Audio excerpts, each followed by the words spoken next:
আসসালামু আলাইকুম। আসসালামু আলাইকুম স্যার। স্যার শুনতে পাচ্ছেন? হ্যাঁ, আমি ঢুকতে পারছি এইমাত্র। আমি চেষ্টা করছিলাম আসসালামু আলাইকুম স্যার। 3-4 মিনিটস।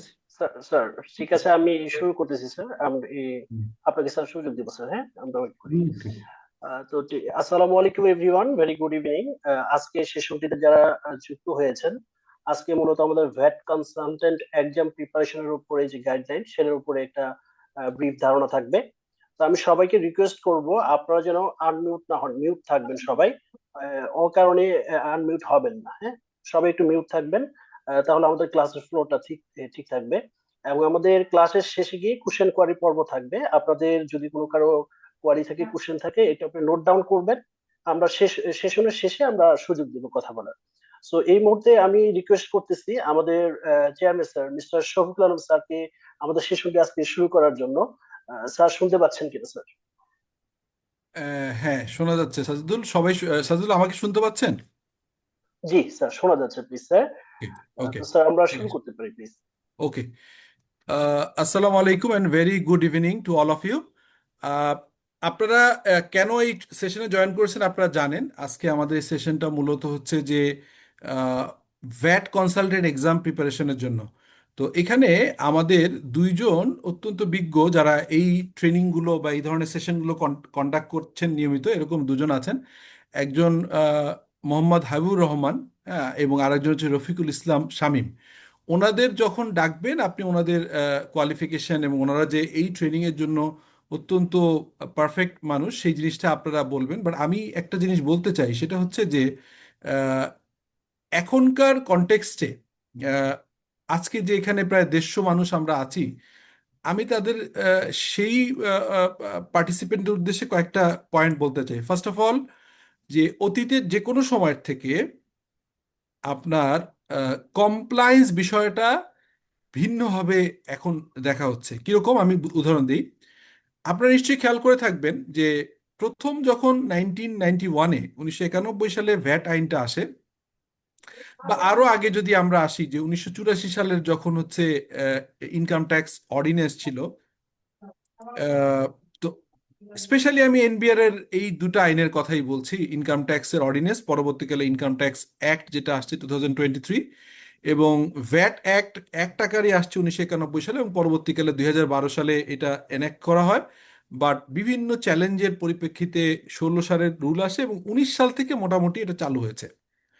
এখন চ্যালেঞ্জটা কোথায়? চ্যালেঞ্জ হচ্ছে এই জায়গাটাতে, এই আইনগুলোকে আসলে ইগনোর করবার একটা টেন্ডেন্সি ছিল হচ্ছে অন্টারপ্রেনিয়ারদের ভিতরে। এবং আমাদের প্রফেশনালরা যারা আসলে প্রফেশনাল বলতে চাচ্ছি এরকম প্রফেশনাল যারা আহ, বিভিন্নভাবে এই প্রসেসে ইনভলভ। কারা কারা ইনভলভ আপনারা খুব মনোযোগ দিয়ে খেয়াল করেন। আজকে আমি যে কথাগুলো বলবো, নর্মালি এই কথাগুলো আপনারা শুনেন না, এই কারণে আমি এটা বলছি। ট্রেনাররা এই ট্রেনিং দিবেন বা আমি এই ট্রেনিং করায় থাকি, আপনারা জানেন। আমি এখানে ক্লাসও নিব, কিন্তু আপাতত আমি যে পয়েন্টটা বলছি সেটা আগে একটু মনোযোগ দেন, তারপরে আমি আমাদের যে হাবিবুর রহমান সাহেব আছেন ওনাকে হ্যান্ড ওভার করবো। খেয়াল করে দেখেন যে দেশ স্বাধীন হওয়ার পরের বাংলাদেশের ব্যবসার পরিবেশ কেমন ছিল। সেইখানে আপনার যে কেউ চাইলে যে কোনো ধরনের ব্যবসা শুরু করতে পারতো। কোনো রকম লিগ্যাল ফ্রেমওয়ার্ক বা লিগ্যাল কমপ্লায়েন্সটা খুব একটা দেখার আহ, সুযোগও তৎকালীন গভর্নমেন্টের ছিল না। বিকজ তখন তো একটা মানে ভূমিধস একটা অবস্থা থেকে ধরেন একটা সদ্য স্বাধীন হওয়া দেশের এই সুযোগটা ছিল। এরপরে আমরা দেখেছি যে আমাদের দেশের একটা সময় পার হয়েছে, 70, 80 দশক, 90-এর দশকে এসে যখন ভ্যাট আইন করা হয় তখন কিন্তু একটা ম্যাসিভ রিপার্কেশন ছিল, স্পেশালি জনগণের দিক থেকে। কারণ ভ্যাট হচ্ছে ইনডাইরেক্ট ট্যাক্স, যেটি আপনার কোনোভাবেই ব্যবসায়ীদের উপর সরাসরি ইম্প্যাক্ট ফেলে না, এটা ফেলে হচ্ছে ভোক্তার উপরে।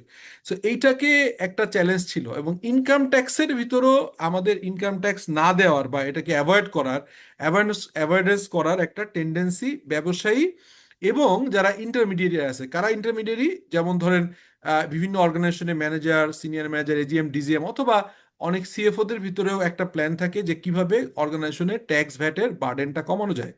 তো এটা থাকে। একই সঙ্গে সঙ্গে আবার কিছু পিপল আছে যারা হচ্ছে অর্গানাইজেশনে চাকরি করে না, ইন্ডিপেন্ডেন্ট কনসালটেন্ট হিসেবে কাজ করে। তারাও ওনারদেরকে অ্যাওয়ারনেস খুব একটা না করে রেদার একটা গোজামিল দেওয়ার একটা পরিকল্পনা আমরা দেখেছি বিভিন্ন সময় অনেকে এই বুদ্ধিগুলো দেয়, কিন্তু সেই জিনিসটা গ্র্যাজুয়ালি আমাদের হাতের থেকে বেরোয় যাচ্ছে। কিরকম আমি বলি, যদি আজ থেকে 10 বছর আগে ধরেন তখন দেখা যেত যে অনেক অর্গানাইজেশন 3 রকম ফাইন্যান্সিয়াল স্টেটমেন্ট তৈরি করতো। এবং তিনটা কি কি পারপাস করতো, একটা করা হতো হচ্ছে যে মূলত ইনকাম ট্যাক্সের জমা দেওয়ার জন্য, অর্থাৎ ট্যাক্সের অথরিটির কাছে যে অ্যানুয়াল কর্পোরেট রিটার্ন দিতে হয় সেটার জন্য করা হতো। আর ভ্যাট অথরিটি সাধারণত ওই সময়, আমি আজ থেকে 10-12 বছর আগে বলছি, তখন কিন্তু ভ্যাট অথরিটি আলাদাভাবে ফাইন্যান্সিয়াল স্টেটমেন্ট নিয়ে অতটা বদার ওই সময় করতেন না। সেই সময় আসলে ডিফারেন্ট ডিফারেন্ট ছিল, যেমন প্রাইস ডিক্লারেশন বিভিন্ন ফর্মে বিভিন্ন রকম ছিল, ফলে জিনিসটা আর কি ক্রস চেকিংটা হতো না। কিন্তু আজকে আপনার আমাদের institute of charter accountants of Bangladesh ICAB এবং স্পেশালি এফআরসি এবং আদার রেগুলেটর যখন দেখলো এই যে 3 ধরনের ফাইন্যান্সিয়াল স্টেটমেন্ট হয়, তার ভিতরে সাধারণত দুটোই হতো নকল, অর্থাৎ কোনো না কোনো সিএ ফার্মের প্যাড নকল করে অথবা তাদের সাইন নকল করে ফেক অডিট রিপোর্টের মাধ্যমে জমা হতো। আর কিছু আপনার প্র্যাকটিশনাররা অনেক ক্ষেত্রে আমরা দেখেছি এরকম গাফিলতি ছিল যে ভিন্ন ভিন্ন অডিটরের কাছ থেকে ভিন্ন ভিন্ন রিপোর্ট সাইন নিয়ে এটা করা হয়েছে। এই কনটেক্সটে যখন ওয়ার্ল্ড ব্যাংক, আইএমএফ এবং আমাদের ভিতর থেকে যখন সেলফ সেন্সর্ড নিজেদের রেগুলেট করার কোশ্চেন আসলো, তখন আমরা প্রথম দেখলাম ফার্স্ট ইনিশিয়েটিভ যে আমরা ডিভিএস, ডকুমেন্ট ভেরিফাইড সিস্টেমটা চালু করা হলো 2019 সাল থেকে। এবং তখন থেকে কি হলো, এই ডিভিএসটা ইজ ওন্ড বাই আইসিএবি, কিন্তু এটার কন্ট্রোল মেকানিজম, এটা চেকিং করতে পারে FRC, financial reporting council, Bangladesh bank, NBR, RJSC সহ আরো অনেক রেগুলেটর। এটা মোটামুটি বোঝা যায় যে আইসিবির ইনভেনশন বা আইসিবির কন্ট্রোল মেকানিজম হলেও এক্সটার্নাল ইউজার হিসেবে অন্যান্য রেগুলেটর ইউজ করছে। ফলে আস্তে আস্তে আমরা দেখতে পেলাম যে এই যে ডিফারেন্ট সেট অফ ফাইন্যান্সিয়াল স্টেটমেন্টটা আস্তে আস্তে বন্ধ হওয়া শুরু করলো। এবং আমরা দেখতে পেলাম যে এই যে ধরেন এজিএম করবার ব্যাপারে যে আরজেএসির রেগুলেশন ছিল, এটা নিয়েও একটা চ্যালেঞ্জ ছিল। কি চ্যালেঞ্জ ছিল, একসময় দেখা যেত যে যেহেতু অডিট রিপোর্টের পার্টিকুলারলি ডেটটা কোনো ফিজিক্যালি যেটা দেওয়া হতো ওটাকেই অ্যাকসেপ্ট করা বাধ্য ছিল, কিন্তু আমরা যখন সিস্টেম জেনারেশন শুরু করলাম তখন এই ডেটগুলো চাইলেও কেউ ব্যাক ডেটে অডিট রিপোর্ট সাইন করা বা অডিট রিপোর্ট জেনারেট করা বা অডিট করবার কোনো প্রক্রিয়া থাকলো না। পরবর্তীকালে দেখা গেল যে আরজেএসির একটা বিভিন্ন হাইকোর্ট যে বিভিন্ন প্রক্রিয়ায় এটা একটা চ্যালেঞ্জের ভিতরে পড়ে গেলাম আমরা। আপনারা যারা এখানে আছেন অলমোস্ট কম বেশি এই প্রবলেমটা ফেস করেছেন। এসব করে এখন এনবিআর যে অটোমেশনে আসছে, ফার্স্ট অটোমেশন কি এবার দেখলেন আপনারা, প্রাইভেট সেক্টরের মানে প্রাইভেট যারা হচ্ছে ব্যক্তি পর্যায়ের করদাতাদের অলমোস্ট সবার, গত বছর করলো গভর্নমেন্ট বা কিছু কিছু গভর্নমেন্ট এমপ্লয়ীদেরকে, এবার সবার জন্য করা হয়েছে। এবং সামনের বছর কর্পোরেট ট্যাক্সটাও রিটার্নটা দিতে হবে আপনার হচ্ছে সিস্টেম। এবং সেখানে কিন্তু এনবিআর অলরেডি আইসিবির সঙ্গে একটা জয়েন্ট ইনিশিয়েটিভ নিচ্ছে, যার মাধ্যমে এই অডিট রিপোর্টগুলো যেন কেউ ফেক রিপোর্ট না দিতে পারে। এখন অনেকে এই সুযোগটা হয়তো নেওয়ার চেষ্টা করছে, যদি নিতে পারবে না। এটা খুবই ভয়ের কারণ হবে যদি কেউ এই কাজটা করে থাকে, যে ফেক অডিট রিপোর্ট দিয়ে এখনো কোনো রকম কোনো বেনিফিট নেয়। সিমিলারলি ভ্যাট অথরিটির যেটা আমরা মূসক যে ছিল আগের আইনে 1991 সালে আইনে ছিল 1 ক খ ঘ একবার তৈরি হয়েছিল। তো সেই যে মূসক ডিক্লারেশনে বাধ্যবাধকতার প্রক্রিয়াও কিন্তু অনেক ধরনের অ্যানোমালিস ছিল, সেটাকে এখন আমরা সহগ ডিক্লারেশন 4.3 করেছি। টু সাম এক্সটেন্ট মাঝে মাঝে মনে হয় অনেকের জন্য এটা ম্যান্ডেটরি না, আসলে মূলত অলমোস্ট সবার জন্য ম্যান্ডেটরি, যারা এক্সপোর্ট এবং কিছু কিছু জায়গায় যারা হচ্ছে কনস্ট্রাকশন কোম্পানি কাজ করে। এবং একদম লাস্ট আইনে যেটা 2025-এর যে ইয়াটা আসলো অর্থ অর্ডিনেন্স, সেখানে আমরা একটা দুইটা ক্ষেত্রে এক্সেপশন দিয়ে মোস্টলি সবাইকেই বলা হয়েছে যে 4.3 দিতে হবে কি হবে না বলা নাই, কিন্তু কার কার দিতে হবে না এই জিনিসটা ক্লিয়ার করা হয়েছে। সো এই ধরনের অনেকগুলো ইস্যুর মাধ্যমে আমি যেটা বোঝানোর চেষ্টা করলাম সেটা হচ্ছে এখন ইনকাম ট্যাক্স, ভিএটি, কাস্টম সহ আপনার যদি আরজেএসির ম্যাটার বলেন, যদি অন্য রেগুলেটর, এখন এফআরসি ইজ ভেরি স্ট্রং, আইসিএবির অডিট প্রক্রিয়া অতীতে কিছু ছোটখাটো ত্রুটি বিচ্যুতি থাকলেও লাস্ট 3-4 ইয়ার্স যেভাবে রিগোরাস আমাদের আইসিএবি থেকেও কিন্তু হচ্ছে কিউএডি টিম মানে কোয়ালিটি অ্যাসুরেন্স এবং বিভিন্নভাবে মেকানিজম করে যাতে করে রিপোর্টিং কোয়ালিটি, কমপ্লায়েন্স এগুলো মেনটেন করা হয়। তো সেটার কারণে এখনকার সময় আমি যেটাকে একই সঙ্গে সঙ্গে চ্যালেঞ্জ বলবো, আর উল্টা পাশে সবচেয়ে বড় অপরচুনিটি, আজকে এখানে যে 200 জন 192 জন অলরেডি আছেন তাদের জন্য অপরচুনিটি। কারণ আইটিপি যারা পাশ করেছেন তাদের আস্তে আস্তে করে কাজের ক্ষেত্র তৈরি হবে। সবচেয়ে বেশি সুযোগ থাকবে ভ্যাট কনসালটেন্টদের। কেন? বিকজ ভ্যাটের এরিয়াটা আপনি খেয়াল করেন, যদি আমাদের বাংলাদেশের বাজেট অর্থাৎ রেভিনিউ যদি আমরা বলে থাকি যে আমার রেভিনিউটা নর্মালি আমরা আমাদের প্রাইভেট বাজেট কোম্পানির বাজেট কি করে, রেভিনিউ করি 100 টাকা, খরচ হিসাব করে নেট প্রফিট বের করি। আর গভর্নমেন্ট মেকানিজমে বাজেটিং প্রসেসে আগে খরচটা সেট করা হয় যে খরচ 100 টাকা হলে এটা কালেকশন কোন কোন খাতে হবে। তা আপনারা দেখেছেন যে যত আমাদের ন্যাশনাল বাজেট, সেটা ডেভেলপমেন্ট এবং রাজস্ব খাতের বাজেট সবগুলো যে যদি 100 টাকা ধরি, তার ভিতরে 60 টাকার কাছাকাছি হচ্ছে এনবিআর থেকে আসে, আর বাদ বাকিগুলো গভর্নমেন্ট গ্র্যান্ট অথবা লোন, প্রাইভেট সেক্টর লোন। তার মানে মোস্টলি সব টাকাই লোন এবং গ্র্যান্ট ট্র্যান্ট বাদে অন্য টাকাগুলো এনবিআর থেকে আসে। এই এনবিআর এর টাকাটা যেটা 60 টাকা বললাম, মানে 100, টোটাল বাজেটে 60 টাকা, মানে বাজেট যদি 100 টাকা হয়, দেশের বাজেট যদি 100 টাকা হয়, তা 60 টাকা এনবিআর কন্ট্রিবিউট করে। এই 60 টাকারও প্রায় আবার 50% অলমোস্ট কাছাকাছি হচ্ছে ভ্যাট এবং সাপ্লিমেন্টারি ডিউটি এটাতে চলে আসে। তো সেই জায়গায় এসে এখনকার সময়ে আগামী, আমি এটা আপনাদেরকে কনফার্ম করতে পারি, যারা ভ্যাট প্রসেস প্র্যাকটিক্যালি শিখবেন এবং ভ্যাট কনসালটেন্ট এক্সামে পাশ করে থাকতে পারবেন, তাদের প্রফেশনাল ভ্যালু, তাদের সার্ভিসের value in terms of job করা অথবা ইন্ডিপেন্ডেন্ট কনসালটেন্ট হিসেবে কাজ করা, অনেকেই এখন শুরু করেছে, তারা নলেজ বেজ না, তারা অনেক জিনিস জানেন না। তো সেই জায়গাতে এই যে একটা হাফ জানা লোকজন যেভাবে কাজ করছে, এতে করে দেশের অর্থনীতি ক্ষতি হচ্ছে, ব্যবসায়ীরা ক্ষতি হচ্ছে। সো আমাদের একটা বড় উদ্দেশ্য এই ভ্যাট কনসালটেন্ট এক্সামের প্রিপারেশন, যেটা আমরা আজকে এখানে 200 জন লোক আছি, এখান থেকে ডেফিনেটলি আজকে একটা ফ্রি সেশন থাকবে, ইনফরমেশন শেয়ারিং সেশন। এরপরে আমরা এখানে সম্ভবত ওরা ডিক্লেয়ার করবে 10 থেকে 12টা ক্লাস থাকবে।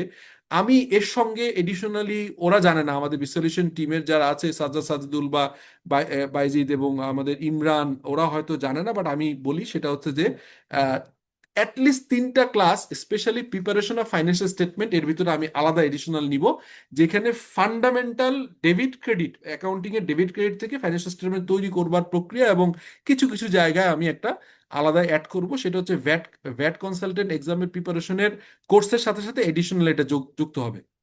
এবং আজকের ডিক্লারেশনের পরে আমি খুব বেশি সময় রাখবো না, কারণ হচ্ছে যে এটা আমার ওই ব্যাচটা শুরু করতে হচ্ছে। তো সেটা হয়তো 2-3 দিনের ভিতরে আপনারা যারা ভর্তি হবেন তারা ইমিডিয়েটলি ওইটা শুরু করতে পারবেন। আর আজকের হাবিবুর রহমান সাহেব দীর্ঘদিন কাজ করেন, সাজিদুল নিশ্চয়ই আপনাদেরকে বলবে।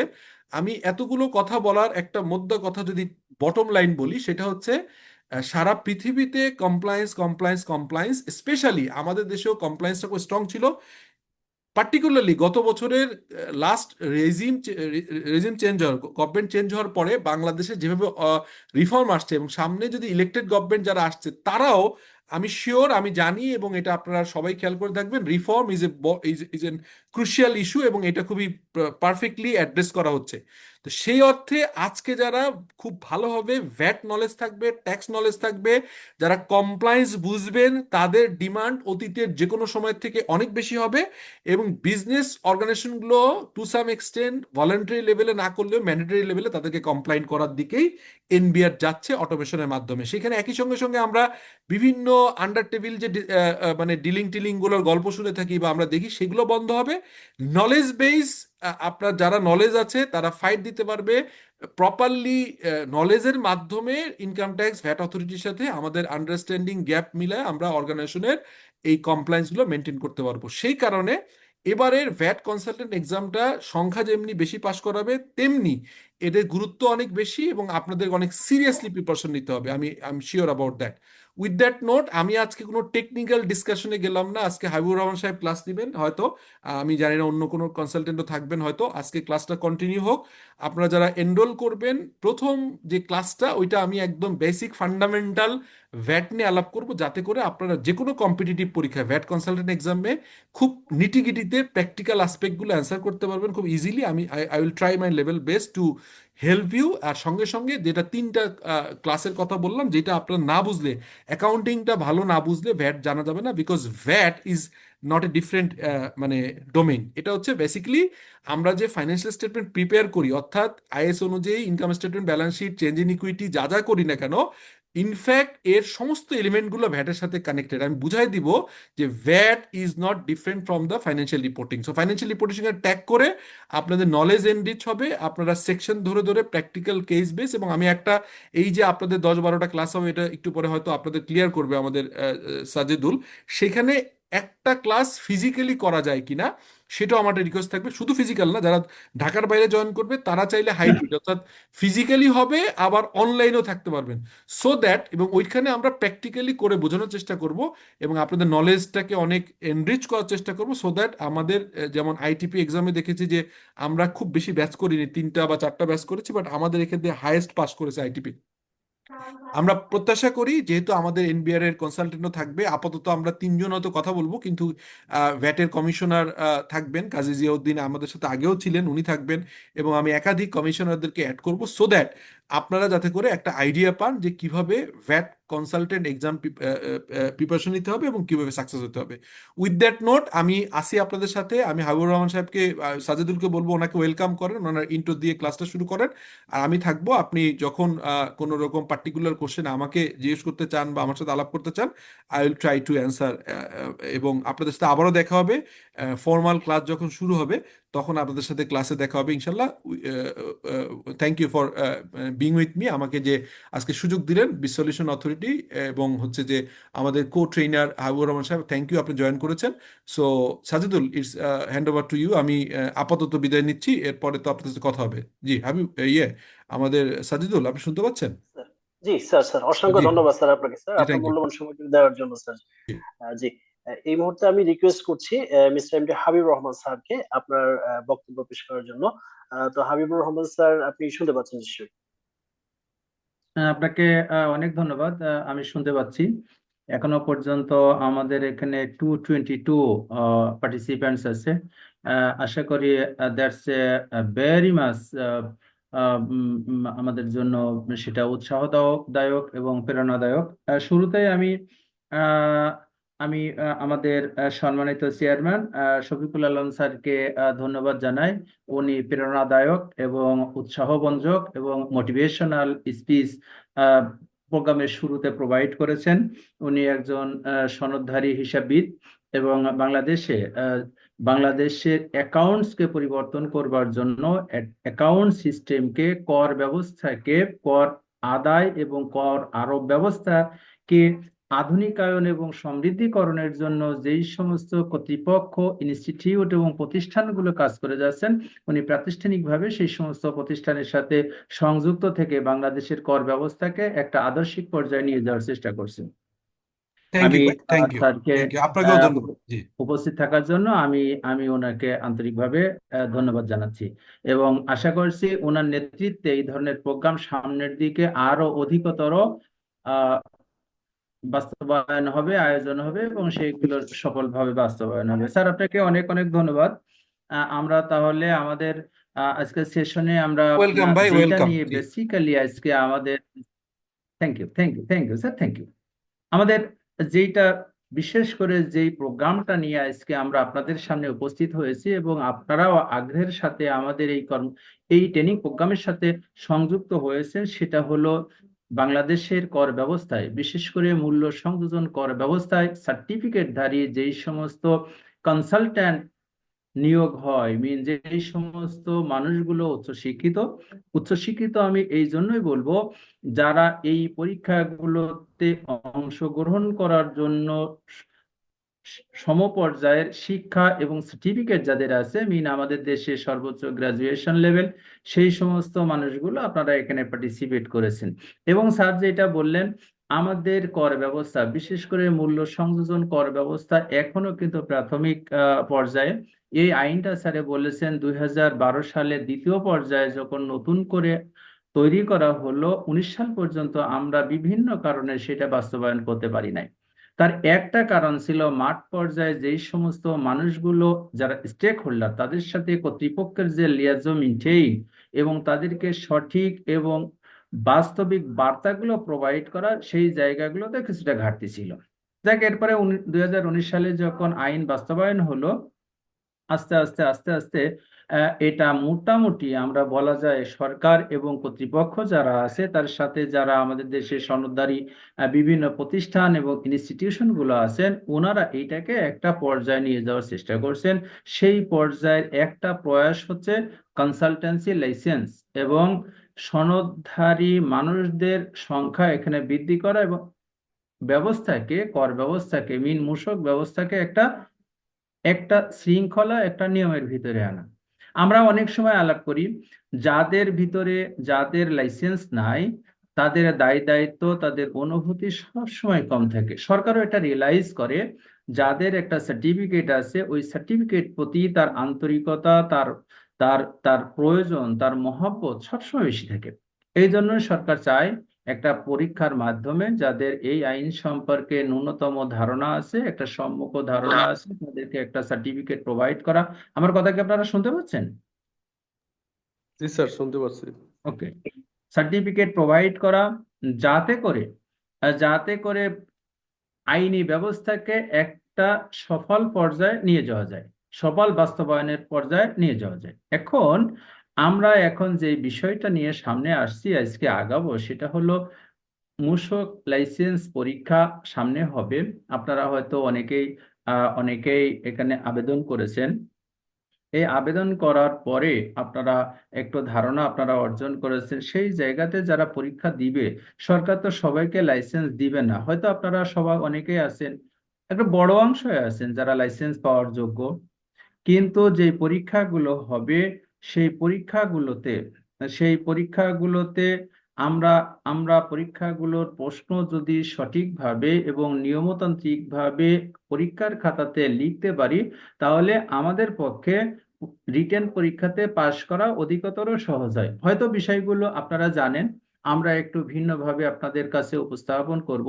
এই উপস্থাপন করার মধ্য দিয়ে আপনাদের যে মেরিট আছে, যে সুপ্ত মেধা আছে, সেই মেধাগুলোকে কনসালটেন্সি পরীক্ষায় পাশ করবার জন্য সহায়ক শক্তি হিসাবে আমরা একটু চেষ্টা করব। আমি আশা করি যদি আপনারা শেষ পর্যন্ত আমাদের সাথে থাকেন, আপনারা উপকৃত হবেন।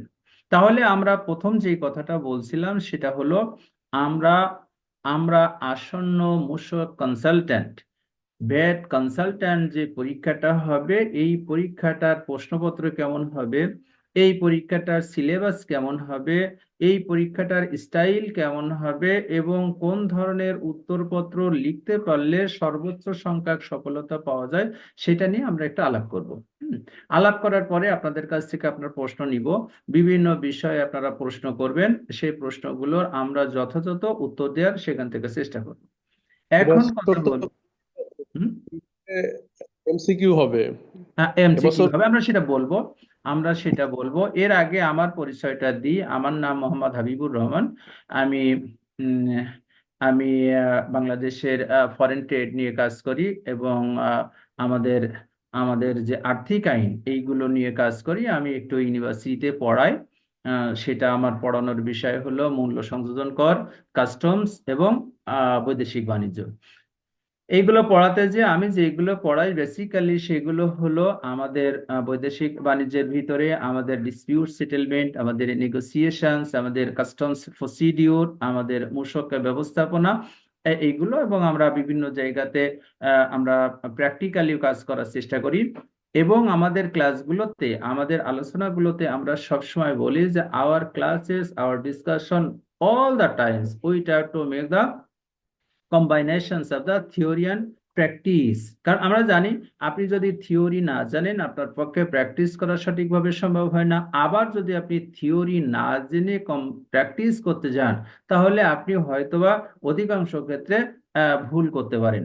এই জন্য আমরা চেষ্টা করি আমাদের ক্লাসগুলো হয় combination of the theory and practice. আর একটা জিনিস বলি, সেটা হলো we try to make the class more effective, more motivational. Effective এবং মোটিভেশনাল করবার জন্য ক্লাসগুলোতে কিছুটা ওয়ে থাকে। First one is that the class will be very much reciprocal. আমরা কিছু বলবো, আপনারা শুনবেন, আপনাদের কথাগুলো আমরা শুনবো। সেই হিসাবে আমাদের বক্তব্যকে ক্লাসে আমরা উপস্থাপন করবার চেষ্টা করব। এই উপস্থাপন যদি করা হয় বলা এবং শোনার মধ্য দিয়ে, at the end of the session I think we may assume the best learnings. এবং আমরা এই ভালোভাবে যদি শিক্ষা গ্রহণ করতে পারি, তাহলে আমার যেটা মনে হয় যে আসন্ন কনসালটেন্সি এক্সামে আমাদের পক্ষ থেকে, আমাদের চেয়ারম্যান স্যার যেটা বললেন যে লাস্ট আইটিপি এক্সামে আমাদের সাকসেস ছিল একটা হাইয়েস্ট রেটেড সাকসেস। তো আশা করা যায় যদি আমরা এইভাবে আমাদের পথ এবং প্রসিডিউরকে মেনটেন করতে পারি, তাহলে এই পরীক্ষাতে আমাদের এখান থেকে যারা মোটামুটি শিক্ষণ নেওয়ার চেষ্টা করবেন, হয়তো তাদের ভিতর থেকে সফলতার রেট বেশি হবে। আমরা সে ব্যাপারে আশাবাদী ব্যক্ত করি। এখন যেটা কথা হলো, আমরা প্রথম একটু সিলেবাস সম্পর্কে একটু ধারণা নেব। কথা হলো, আপনারা একটু দেখবেন এই পরীক্ষাটার নাম আমরা এখানে বাংলাতে লিখছি। আমরা সব কিছুতে বাংলায় করার চেষ্টা করব, কারণ পরীক্ষাগুলো বাংলাতে হবে এবং প্রশ্নগুলো বাংলাতে হবে। আমরা যথাসম্ভব বিষয়গুলো আমরা বাংলাতে পড়বো। কিছু টেকনিক্যাল শব্দ যদি ইংরেজিতে আসে, definitely we will try to teach, also try to learn through the English media, সেটাতে কোনো সমস্যা নাই। কিন্তু আমরা মোটামুটি আমাদের আমাদের প্রশিক্ষণের মাধ্যম হলো বাংলা, কারণ যে আইনগুলো নিয়ে এখানে কাজ করা হবে, যে বিধিমালা নিয়ে এখানে কাজ করা হবে, মোটামুটি সবগুলোতে বাংলাতে এসে গেছে। তাহলে আমরা এখন দেখবো আমাদের আমাদের 100 নম্বরের পরীক্ষা হবে। আমরা এমসিকিউ হবে, রিটেন হবে, that's the chapter of the second part. Second পার্টে যে আমরা সেটা নিয়ে আলাপ করব। প্রথম আমরা দেখতে চাই what the syllabus will be for upcoming exam. Upcoming এক্সামের জন্য আমরা যদিও এখানে মূসক পরামর্শক লাইসেন্সের জন্য, বেড কনসালটেন্টের জন্য VAT consultant license, but we need to know the value added tax and supplementary duty act, mean মূল্য সংযোজন কর এবং সম্পূরক শুল্ক আইন, কাস্টমস আইন, আমাদের আমদানি নীতি আদেশ, রপ্তানি নীতি, foreign exchange regulations act, Bangla, ইংরেজি এবং সাধারণ গণিত। এইগুলো কর্তৃপক্ষ তৈরি করছেন। কর্তৃপক্ষ এমন ভাবে তৈরি করছেন, they want to find out the ideal candidates. ওই যে স্যারে বললেন, অনেকে বলেন যে ভ্যাট আমি পড়বো, আমি কেন গণিত শিখতে যাই, আমি কেন ইংরেজি শিখতে যাব। উনি বলছেন হিসাব ছাড়া, গণিত ছাড়া ভ্যাটের প্রপার বাস্তবায়ন কিন্তু অনেকটা কঠিন আছে, দুরূহ আছে। এই জন্যই আমাদের সিলেবাসে যে বিষয়গুলো আছে, আমরা কোনো বিষয় নিয়ে তর্ক করব না, এটা না হলে এটা ভালো হতো, এটা না এটা কেন এরকম হলো, দ্যাটস নো আওয়ার ইস্যু। আমাদের ইস্যু হলো we have come here for the academic purposes. আমরা একাডেমিক পারপাসেসে পড়বো, এই বিষয়ে আমরা পরীক্ষাতে বসবো এবং পরীক্ষাতে আমরা পাশ করে আসব। তারপরে যখন আমরা প্র্যাকটিসে যাব, যখন আমরা প্রফেশনাল হব, আমরা যখন কনসালটেন্ট লাইসেন্স পাবো, তখন আমাদের ভিউজকে আমরা ওই ধরনের স্ট্যান্ডার্ড লেভেলে উপস্থাপন করতে পারবো। তাহলে আমাদের এখানে যে ক্লাসগুলো আমরা বললাম, আমরা কোনো প্রশ্ন করব না, এইটা এইরকম না হলে এরকম হতো, নো, যা আছে আমরা সেটাই পড়বো। কেন পড়বো? যদি যেটা আছে সেইটা যদি আমরা পড়তে পারি, আমাদের পাশের হাত আশা করি সর্বাধিক হবে। তাহলে প্রিয় পার্টিসিপ্যান্টস বৃন্দ, আমাদের সহশিক্ষার্থী বৃন্দ, আপনাদেরকে প্রথম যে বিষয়টা আমরা পড়ব, মূল্য সংযোজন কর ও সম্পূরক শুল্ক, এই বিষয়ে আমাদেরকে পড়তে হবে। এইটাতে আমি যতদূর জানি নম্বর আছে 40। আমি কনসালটেন্ট লাইসেন্স পরীক্ষা দিব, ভ্যাট, সেই ভ্যাট আইনে মাত্র 40 নম্বর আমি পরীক্ষাতে প্রশ্ন পাবো, এর বেশি কিন্তু আমি পাবো না। এই 40 নম্বরের ভিতরে আমার কি কি আসবে? 40 নম্বরের ভিতরে প্রথম হবে মূল্য সংযোজন কর ও সম্পূরক শুল্ক আইন 2012। যেহেতু আইনটা তৈরি হয়েছে 2012 সালে, এই প্রত্যেক বছর এই আইন পরিবর্তিত হচ্ছে মূল আইনকে অক্ষুণ্ণ রেখে। যতটুকু পর্যন্ত এডিশন এবং এনরিচমেন্ট হয়েছে সেটা মূল আইনের সাথে সামঞ্জস্যপূর্ণ এবং এখনো বলবৎ আছে আমাদের দেশে মূল্য সংযোজন কর ও সম্পূরক শুল্ক আইন 2012। ইংরেজিতে আমরাকে বলবো value added tax and supplementary duty act 2012। এটা আমরা পড়বো। এই আইন জানি আইনের বাস্তবায়নের দিক থেকে সব সময় বিধি। সরকার কি করছে? 2016 সালে একটা বিধিমালা তৈরি করছে। সেই বিধিমালাটা কি? মূল্য সংযোজন কর ও সম্পূরক শুল্ক আইন বিধিমালা 2016। আমরা এটা পড়বো। সবচেয়ে বড় ব্যাপার হলো আমরা যেটা বলি, আইনে সবসময় এই আইন যেহেতু আর্থিক আইন আমাদের সিভিল আইন, আমাদের ক্রিমিনাল আইন, এইগুলোর সাথে আর্থিক আইনের বেসিক কিছু পার্থক্য আছে। বেসিক পার্থক্যটা হলো সময়ের প্রয়োজনের সাথে সাথে, দাবির সাথে সাথে এই আইন পরিবর্তিত হয়। এই জন্য প্রত্যেক বছর বাজেটের সময় দেখেন আমরা অধীর আগ্রহে বসে থাকি আইনে কি কি পরিবর্তন বাজেটে আসছে। এই ধরনের কিছু পরিবর্তন হয় যেগুলো সরাসরি বিধিতে এবং আইনে আসে, যেগুলো কিছু এসআরও দিয়ে হয়, কিছু সাধারণ আদেশ দিয়ে হয়, অন্য কোনো ভাবেও কিছু কিছু আদেশ আসে, সেগুলো আমাদেরকে পড়তে হবে। তাহলে আমরা সেগুলো কি পড়বো? উক্ত আইন ও বিধি সময়ের অধীন জারিকৃত প্রজ্ঞাপন আদেশসমূহ। আমি এখানে ফর্মগুলো আসে না। এই ভ্যাট আইনের একটা বড় বৈশিষ্ট্য হলো আইনের কিভাবে বাস্তবায়ন হবে সরকার কর্তৃক, জাতীয় রাজস্ব বোর্ড কর্তৃক ফর্ম দ্বারা, বিধি দ্বারা নির্ধারিত থাকে। সেইগুলো আমরা প্র্যাকটিস কিভাবে হয় সেটা দেখব।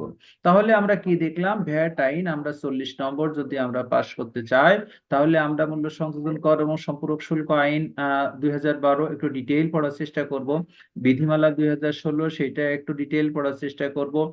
এবং এর সাথে সাথে প্রয়োজনীয় যেই বিষয়গুলো থেকে অতীতের পরীক্ষাগুলোতে প্রশ্ন আসছে, সেই সমস্ত বিষয়গুলো যদি সাধারণ আদেশে থাকে সেটা আমরা দেখব, যদি এসআরওতে থাকে এসআরও গুলো আমরা কভার করব, যদি বিশেষ আদেশ থাকে বিশেষ আদেশগুলো আমরা কভার করে সেগুলো দেখব। তাহলে মোটামুটি আমরা এখানে দেখেন আনার চেষ্টা করছি চ্যাপ্টার 1। প্রথম ছিল আমার মূল্য সংযোজন কর এবং সম্পূরক শুল্ক। এই তিনটা পড়তে যে আমরা 1.1, 1.1, 1.2, 1.3 তিনটা বিষয়ের অবতারণা করছি। এই তিনটা বিষয় নিয়ে আমরা এতটুকু আলাপ করলাম। এইটা পড়তে যে শুধু আমরা দেখেন যখন আমরা পড়বো মূল্য সংযোজন কর এবং সম্পূরক শুল্ক আইন, এই আইনে 139টা ধারা আছে, 18টা চ্যাপ্টার আছে। এক্সেলেন্ট বিষয় হলো আপনারা যখন পড়বেন তখন আমরা খুব এনজয় করব। আমরা আমরা আমরা ইন্টারেস্টের সাথে, আনন্দের সাথে সেগুলো পড়বো। তখন দেখব 1 নম্বর চ্যাপ্টার, প্রথম অধ্যায়, দ্বিতীয় অধ্যায়, তৃতীয় অধ্যায়, চতুর্থ অধ্যায়, এগুলো কিভাবে আইনে একটার পরে একটা স্থাপন করা হয়েছে, একটার সাথে আরেকটার কতটুকু সামঞ্জস্য আছে সেটা আমরা দেখতে পাবো। একটা চমৎকার বিষয়। যারা আইন সম্পর্কে অভিজ্ঞ, যারা আইনটা তৈরি করেছেন, তারা এটা সুন্দরভাবে তৈরি করেছেন। তাহলে আমরা যেটা দেখলাম যে মূল্য সংযোজন কর এবং সম্পূরক শুল্ক আইনে ধারা আছে কত, আমরা ডিটেল আজকে যাব না। আজকে আমরা আপনাদের সাথে শুধু যেহেতু ইনিশিয়াল কথাবার্তা আমরা বলবো, হয়তো বেশি সময় এটা হবে না, আমি হয়তো আর 10-15 মিনিট সময় পাবো। এই 10-15 মিনিট সময়টা আপনাদের সাথে কথা বলবো। এইটা বলতে যে প্রত্যেক আইনে আমরা যখন আইনে একটু ডিটেল সামান্য একটু আপনাদেরকে বলি, যখন ডিটেইল থাকে, ডিটেইলে যাওয়ার আগে আইনের যখন শুরু হয় 1 নম্বর ধারায়, তখন প্রারম্ভিকা থাকে। এই প্রারম্ভিকাতে বলা থাকে এই আইন কেন আসলো, এর প্রয়োজনটা কি ছিল, এইটা পড়লে উপকারটা কি হবে, এই প্রারম্ভিকাতে এই কথাবার্তাগুলো থাকে। দ্বিতীয় অধ্যায়ে এসে অধিকাংশ আইনে যেটা থাকে সংজ্ঞা, ডেফিনেশন, এই আইনের যে যে বিষয়গুলোকে ব্যবহার করা হবে সেই বিষয়গুলো কাকে বলে, কিভাবে চেনা যায়, সেইগুলো নিয়ে আলাপ করা থাকে। ঠিক ভ্যাট আইনেও সেইভাবে তার 2 নম্বর চ্যাপ্টার, 2 নম্বর আইনের 2 নম্বর ধারাতে ডেফিনেশন সম্পর্কে একটা ভালো ধারণা দেওয়া আছে। এই ডেফিনেশন কি বলা আছে? 103টা, আইনে 103টা, বিধিতে 24টা, এবং সব মিলায়ে প্রায় 200 মতো সংজ্ঞা আইনে বলা আছে। এখন আমরা মানুষ, হিউম্যান বিং, বুদ্ধিভিত্তিক সম্পন্ন প্রাণী, প্রত্যেকটা মানুষের মনের ভিতরে একটা ধারণা থাকে। এই ধারণা যখন বাস্তবায়ন করে বিভিন্ন জন বিভিন্ন ভাবে, তখনই মাঠ পর্যায়ে বিশৃঙ্খলাটার সৃষ্টি হয়। এই জন্য আইন কি করছে, কিছু বিষয়গুলোকে সুনির্দিষ্ট করে দিছে। এই ডেফিনেশন গুলো যদি আমরা জানতে পারি, যেটা বললাম আইনে বলা আছে ধারা 2-এ 103টা ধারা, ধারা 2-এ 103টা সংজ্ঞা। এই সংজ্ঞাটা যদি আমরা মনের ভিতরে, মাথার ভিতরে মোটামুটি নিতে পারি, আমরা সবগুলোই পড়বো না, সবগুলো আমাদের জন্য ইম্পর্ট্যান্টও নয়, আমরা অতীতের প্রশ্নগুলো একটু অ্যানালাইজ করব, যেই সংজ্ঞাগুলো বেশি আসে, আইনকে বোঝার জন্য, হৃদয়ঙ্গম করবার জন্য যেই সংজ্ঞাগুলো আমাদের দরকার হয়, সেগুলো আমরা পড়বো।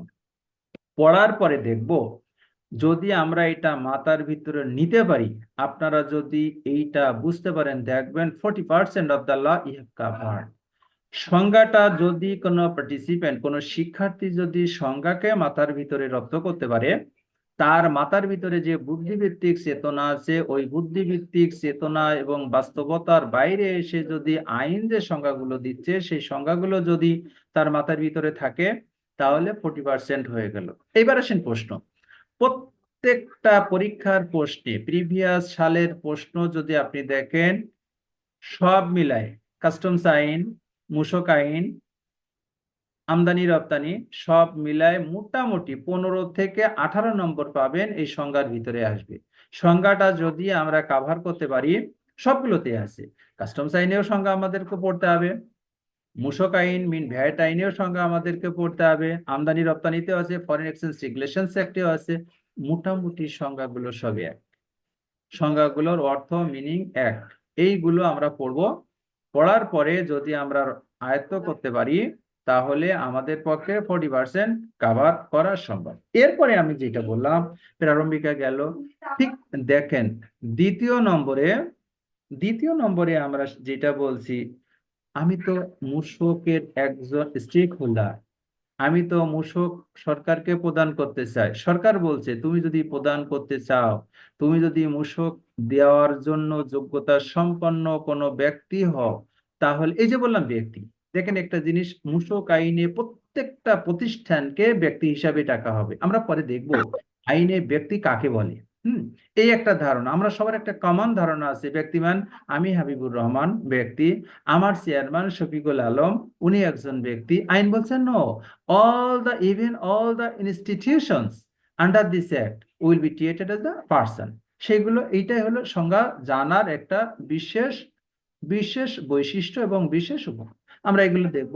2 নম্বর হলো, এই যে ব্যক্তিগুলো আছে তাদের মূসকের নিবন্ধন কিভাবে নেওয়া যায়, মূসক নিবন্ধন নিতে গেলে কি কি বৈশিষ্ট্য থাকা লাগে, কি কি ক্যারেক্টারিস্টিক্স থাকা লাগে, মূসক আমি কিভাবে নিব, মূসক নেওয়ার পরে পরিবর্তন করার দরকার হয়, যদি দরকার হয় আমি মূসক কিভাবে পরিবর্তন করব। প্রত্যেকটা সময় আপনি মনে করবেন আপনার যখন জন্ম আছে, আপনি একদিন মৃত্যুবরণ করবেনই। পৃথিবী হয়তো একদিন সৃষ্টি হয়েছে, একদিন ধ্বংস হয়েই যাবে। এই জায়গায় মনে করবেন আপনি আজকে যে মূসক নিবন্ধন নিচ্ছেন, একটা সময়ে আপনার মূসক নিবন্ধন বাতিলের প্রয়োজন হতে পারে। আইন সেই বিষয়গুলো সুস্পষ্টভাবে সুনির্দিষ্টভাবে ক্লারিফাই করছে এবং নির্ধারণ করছে। সেই বিষয়গুলো আমরা পড়বো। এটা গেল, এইটা গেল, এইটা এটা গেল আমাদের নিবন্ধন। এর পরে এসে আমরা যেটা পড়বো, মূসক যখন গেল, নিবন্ধন আপনি নিয়ে গেলেন, নিবন্ধন নেওয়ার পরে নিবন্ধন 14 নম্বর ধারা পর্যন্ত, 4 থেকে 14 পর্যন্ত আপনি নিবন্ধন নিলেন, নিবন্ধন সংশোধন করলেন, নিবন্ধন বাতিল করলেন। এর পরে এসে আপনার মূসক আরোপ হবে। এখন মূসক কিভাবে আরোপ হবে, এই জায়গাগুলোতে অত্যন্ত সুন্দরভাবে আলাপ করা হয়েছে। মূসক যখন আরোপ হয়ে গেল, আরোপ হওয়ার পর আপনাকে আদায় করবেন। আদায় কিভাবে করবেন, আমরা মূসক আইন নিয়ে যখন ডিটেল পড়বো, তখন আপনারা দেখবেন আমদানি, উৎপাদন এবং সরবরাহ। একটু ক্ষমা করবেন, 1 মিনিট।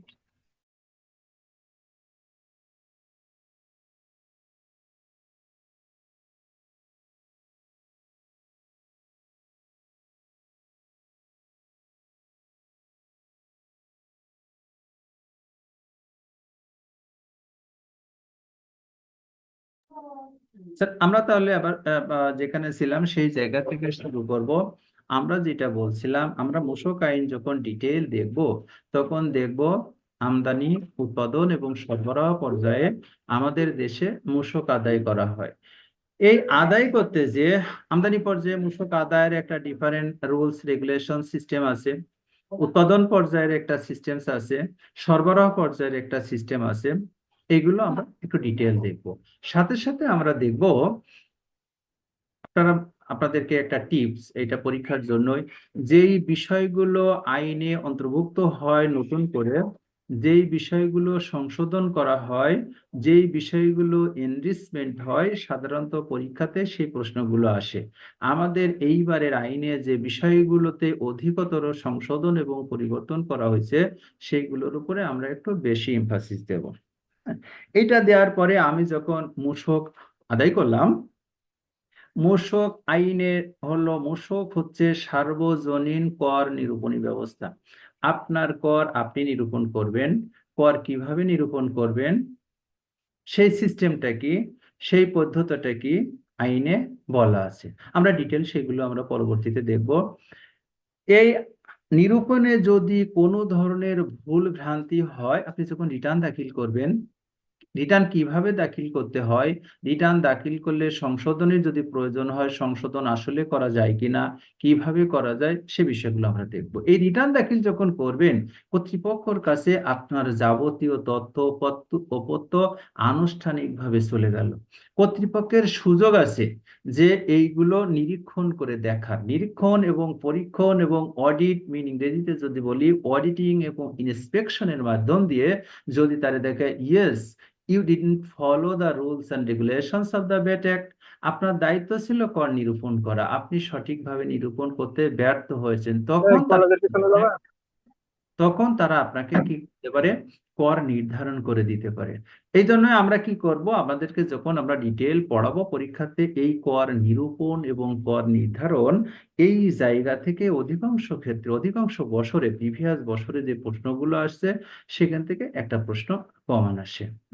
এরপরে এরপরে আমাদের সাপ্লিমেন্টারি ডিউটি আছে। আমরা জানি এই মূল্য সংযোজন কর বিষয়টা আমরা বলি, কিন্তু এই আইন পড়াতে যে আমরা তিনটা করের কথা বলি। একটা হলো মূল্য সংযোজন কর, একটা হলো টার্নওভার কর, একটা হলো সম্পূরক শুল্ক। এই তিনটা বিষয়কে আমরা স্পেসিফিক ভাবে আলাদা আলাদা করে দেখাবো।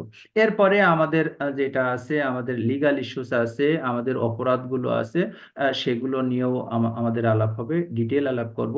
তারপরে অল্টারনেট ভাবে যদি কর্তৃপক্ষের সাথে কোনো লিটিগেশনস মামলা, সুদ, কেস এইগুলোর বিষয় আসে, সেইগুলো কিভাবে সেটেলমেন্ট করা যায় আদালতের মধ্য দিয়ে, আদালতের বাইরে যে, সেগুলো আমরা ডিটেল প্র্যাকটিক্যাল, আমাদের স্যার যেটা বললেন আমরা থিওরিতেও দেখাবো, আমরা প্র্যাকটিসেও সেগুলো আলাপ করব। এইটা আলাপ করতে যে আমাদের যেটা হবে, বেসিক্যালি আমরা যেটা বললাম, আমাদের মোটামুটি ক্লাসগুলো আসে, আমরা যেই সেশনগুলো আমরা পড়বো একটা বড় অংশ থাকবে ভ্যাটের। এখন এই ভ্যাটের পড়তে যে আমরা যেটা দেখব, প্রথম থিওরিগুলো আমরা আমরা কভার করব, ডেফিনেশন গুলো আমরা মুখস্থ করব। এইগুলো মুখস্থ করার বিকল্প নাই, থিওরিগুলো আমাদের মাথার ভিতরে রাখবো। এরপরে যেটা আছে, আপনাদের মূসকে একটা অঙ্ক থাকবে। এই অঙ্কটা যদি আপনি সঠিক করতে পারেন, মোটামুটি আপনি মনে করবেন যে আপনি লাইসেন্সে একেবারে 50% এগিয়ে গেলেন। এই মূসকের অঙ্কটা কেমন থাকে, এই মূসক থাকে কর নিরূপণ, কর নির্ধারণ, কর আদায় এবং করের ভিতরে যেই সমস্ত এক্সট্রা অর্ডিনারি ইস্যু যেগুলো আমি আলাপ করলাম, এইগুলো দিয়ে একটা অঙ্ক থাকে। এই অঙ্কগুলো আমি যখন আসি আমি সেগুলো কিছু দেখাবো, অঙ্কগুলো আপনাদেরকে আমরা প্র্যাকটিক্যাল করাবো। একটা দুটো অঙ্ক না, মোটামুটি বিভিন্ন বিভিন্ন সেক্টরকে, বিভিন্ন চ্যাপ্টারকে কভার করে আপনি আপনি হ্রাসকৃত হারে যদি বিক্রি করেন, সেলস করেন, সরবরাহ করেন, বেসিক্যালি ব্যাটের ভাষায় হলো সেলস মিন সরবরাহ। আপনি যদি সরবরাহ করেন কিভাবে কর আরোপ করবেন, আপনি যখন পারচেজ করবেন পারচেজের সময় আপনার ভ্যাটের ক্যালকুলেশনস কিভাবে হবে, আপনি লেজারে কিভাবে মেনটেন করবেন, আপনি চালানপত্র কিভাবে ইস্যু করবেন, সর্বোপরি আপনি কিভাবে দাখিলপত্র, আমাদের মূল রিটার্ন আমি যেটা বললাম বিষয় হলো সরকারের কাছে আমি কিভাবে দাখিলপত্র দাখিল করব, এই জিনিসটাই পরীক্ষার সময় কর্তৃপক্ষ জানতে চায়। এই সম্পর্কে আমাদের একটা ভালো ধারণা আছে কিনা, আমরা প্র্যাকটিক্যালি সেগুলো আপনাদেরকে একটু করানোর চেষ্টা করব। এইটা যদি আমরা মাথার ভিতরে আনতে পারি, তাহলে আমি আশা করা যায় 40 নম্বরের ভিতরে আমরা একটা ভালো নম্বর পাবো। যে বিষয়গুলো আমার সংজ্ঞা মুখস্থ করার জিনিস, কিছু থিওরি আছে সেগুলো মুখস্থ করার বিষয়, কিন্তু অঙ্কের কথা যেটা বললাম সাধারণত 15 থেকে 20 নম্বর এই জায়গাতে থাকে। এইটা আমাদের প্র্যাকটিসের বড় বিষয় আছে, আপনারা আমাদের সাথে থাকবেন এবং আমরা যেভাবে থিওরিগুলো পড়বো থিওরিগুলোকে হৃদয় দিয়ে অনুভব করবেন, প্র্যাকটিসে পার্টিসিপেট করবেন। আশা করা যায় অঙ্কগুলো সঠিকভাবে পরীক্ষার খাতাতে সঠিক উত্তর সহ লিখে আসতে পারবেন। যদি হয় আমরা এই ভ্যাটে দেখা যাচ্ছে 70%, 80%, 90%, ইভেন 95% নাম্বার পাওয়া খুব একটা কঠিন কাজ না। দ্বিতীয় নম্বর হলো যেটা হলো কাস্টমস। ডেফিনেটলি আমি যেটা বললাম, মূসক আরোপ হচ্ছে 3 পর্যায়ে। একটা হলো আমদানি, একটা হলো উৎপাদন, একটা হলো সরবরাহ। আমাদের দেশে যে উৎপাদন হয় তার একটা বড় অংশ, আমরা তো বলি অ্যাবাভ 50% বেশি এখনো আমদানি থেকে আসে। কাজে বাংলাদেশের ভ্যাট ব্যবস্থায়, যদিও VAT is the domestic tax, VAT কিভাবে আরোপিত হয়, এক হাত থেকে আর এক হাতে কিভাবে পরিবর্তিত হয়, সেটা তো আমরা প্র্যাকটিক্যালি দেখবো, থিওরিতেও দেখবো, প্র্যাকটিক্যালি দেখবো। এখন আমরা দেখব আমদানি পর্যায়ে। আমদানি পর্যায়ে আমদানি মূল্য কি, আমদানি মূল্যের উপরে শুল্ক আরোপিত হয় কি হয় না, কাস্টমস এইগুলোকে কিভাবে পরিবর্তন করতে পারে কি পারে না, কাস্টমস এর কোনো মূল্য আছে কিনা আমরা দেখব। কাস্টমস এর একটা মূল্য আছে। আমদানিকারক এবং রপ্তানিকারক পণ্য আমদানি এবং রপ্তানির সময় যে পণ্য ঘোষণা করে, কাস্টমস সেটাকে অ্যাকসেপ্ট না করতেও পারে। কাস্টমস এর বিধিমালা আছে, আমদানি পণ্যের শুল্ক মূল্যায়ন বিধিমালা 2000, সেটা তারা ফলো করে। আমদানিকারক এবং রপ্তানিকারক যে মূল্য ঘোষণা করে সেটা হতে পারে আমদানি মূল্য। কাস্টম যে মূল্যে শুল্ক কর আরোপন করে, পণ্যের ক্লাসিফিকেশন করে, সেটাকে বলা হয় অ্যাসেসেবল ভ্যালু। ভ্যাট আইনের ভাষায় অ্যাসেসেবল ভ্যালুকে ধরা হয় ক্রয় মূল্য। কাস্টমস কিভাবে ক্রয় মূল্য নির্ধারণ করে, এরপরে ট্যাক্সের বেস ভ্যালু কিভাবে নির্ধারণ করা হয়, এরপরে ভ্যাটের বেস ভ্যালু কিভাবে নির্ধারণ করা হয়, আপনাদেরকে হাতে কলমে এগুলো দেখানোর চেষ্টা করব। কাস্টমস আইনে আমরা কি কি পড়বো তাহলে? কাস্টমস আইন 2023, উক্ত আইনের অধীন জারিকৃত প্রজ্ঞাপন, আদেশ সমূহ ও বিধিমালা, এইগুলো আমরা পড়বো। পড়ার সময় যেটা বললাম, এখানেও কিছু সংজ্ঞা আছে, 49টা সংজ্ঞা আছে। ভ্যাট আইনে যে সংজ্ঞাগুলো আমরা পড়ছি, দেখবো এই 49টা সংজ্ঞার ভিতরে অনেকগুলো সংজ্ঞা কমন পড়বে, এবং এই দুটো সংজ্ঞাকে যখন কমন পড়বে, একটার সাথে আমরা একটাকে কোরিলেট করব। ওখানেও যা পড়ছি এখানে সেটা পড়ছি, দুটো দুই রকম অর্থ ব্যাখ্যা আমরা পড়তে যাব না, একই রকম পড়বো, আমাদের জন্য সহজ হয়ে যাবে, সংক্ষিপ্ত হয়ে যাবে। এরপরে যেটা বলছিলাম, এই যে আরেকটা অঙ্ক, ভ্যাটে একটা অঙ্কের কথা বলছি, একটা অঙ্ক আপনার থাকবে, ঠিক কাস্টমস এসে সংজ্ঞা তো থাকবেই, প্রশ্ন দু একটা থাকবে। কাস্টমসে আমরা দেখছি 25 নম্বর, এই 25 নম্বরের ভিতরে 10 নম্বরের একটা অঙ্ক থাকবে। কাস্টমসের অঙ্ক হলো ক্লাসিফিকেশন। এই 10-এ 10 পাওয়া একেবারে সহজ। আপনি যদি শুধু ইম্পোর্ট ভ্যালুকে ধরতে পারেন, ইম্পোর্ট ভ্যালুকে ফাইন্ড আউট করতে পারেন, তাহলে আপনার পক্ষে অ্যাসেসেবল ভ্যালু মিন শুল্ক আরোপযোগ্য মূল্য নির্ধারণ করা একেবারে সহজ। কিভাবে করব আমরা সেটা ক্লাসে ডিটেল আলাপ করব। শুধু একটা ভ্যালু ধরতে পারলে এই প্রশ্নে যত ধরনের উত্তর চাইবে আপনি সেটা অত্যন্ত অল্প সময়ের ভিতরে কভার করতে পারবেন। কাজে কাস্টমসে আমি আশা করি আমি কাস্টমসের প্রসিডিওর, কাস্টমস অ্যাসেসমেন্ট, কাস্টমসের শুল্কায়ন এবং ক্লাসিফিকেশন পদ্ধতিটা কি হয়, বন্দরে কিভাবে করে, সেটা যেহেতু আমি ইউনিভার্সিটিতে এবং বিভিন্ন ইনস্টিটিউশনে পড়াই, আমি এটাতে বলতে পারি, এইটাতে আমার নলেজ, আমার স্কিলনেস মোটামুটি আপনাদেরকে যদি প্রোভাইড করতে পারি, ইনশাল্লাহ আপনারা এই অঙ্কটা আপনারা ভুল করবেন না, আপনারা সঠিক করতে পারবেন। আর এই কাস্টমসের এই অঙ্ক যদি ভুল হয়, এখানে 25-এর ভিতরে আপনাদের একটা বড় 80% নম্বর পাওয়া খুব একটা কঠিন কাজ না, আশা করি আপনারা সেটা করতে পারবেন। এরপরে যেটা আমরা পড়বো, আমদানি রপ্তানি ও বৈদেশিক বাণিজ্য। সিলেবাসে যেটা আছে এটাতে আছে 15 নম্বর। কাস্টম যদি আপনি ভালোভাবে কভার করতে পারেন, কারণ আমদানি হলো কাস্টমস, রপ্তানি হচ্ছে কাস্টমস, বৈদেশিক বাণিজ্য ফরেন ট্রেড এটা হলো কাস্টমস। এই তিনটা বিষয় পড়তে যে আমরা দেখব আমদানি নীতি আদেশ 21-24, আপনারা অনেকে প্রশ্ন করতে পারেন এখন 25 সাল, এইটা আমরা পড়বো কিনা। আমদানি নীতি আদেশের বেসিক ইনস্ট্রাকশন হচ্ছে পরবর্তী আইন পরবর্তী বিধিমালা, পরবর্তী নীতিমালা যত সময় না আসবে তত সময় পর্যন্ত আমাদেরকে আগেরটা পড়তে হবে এবং সে বলবৎ থাকবে।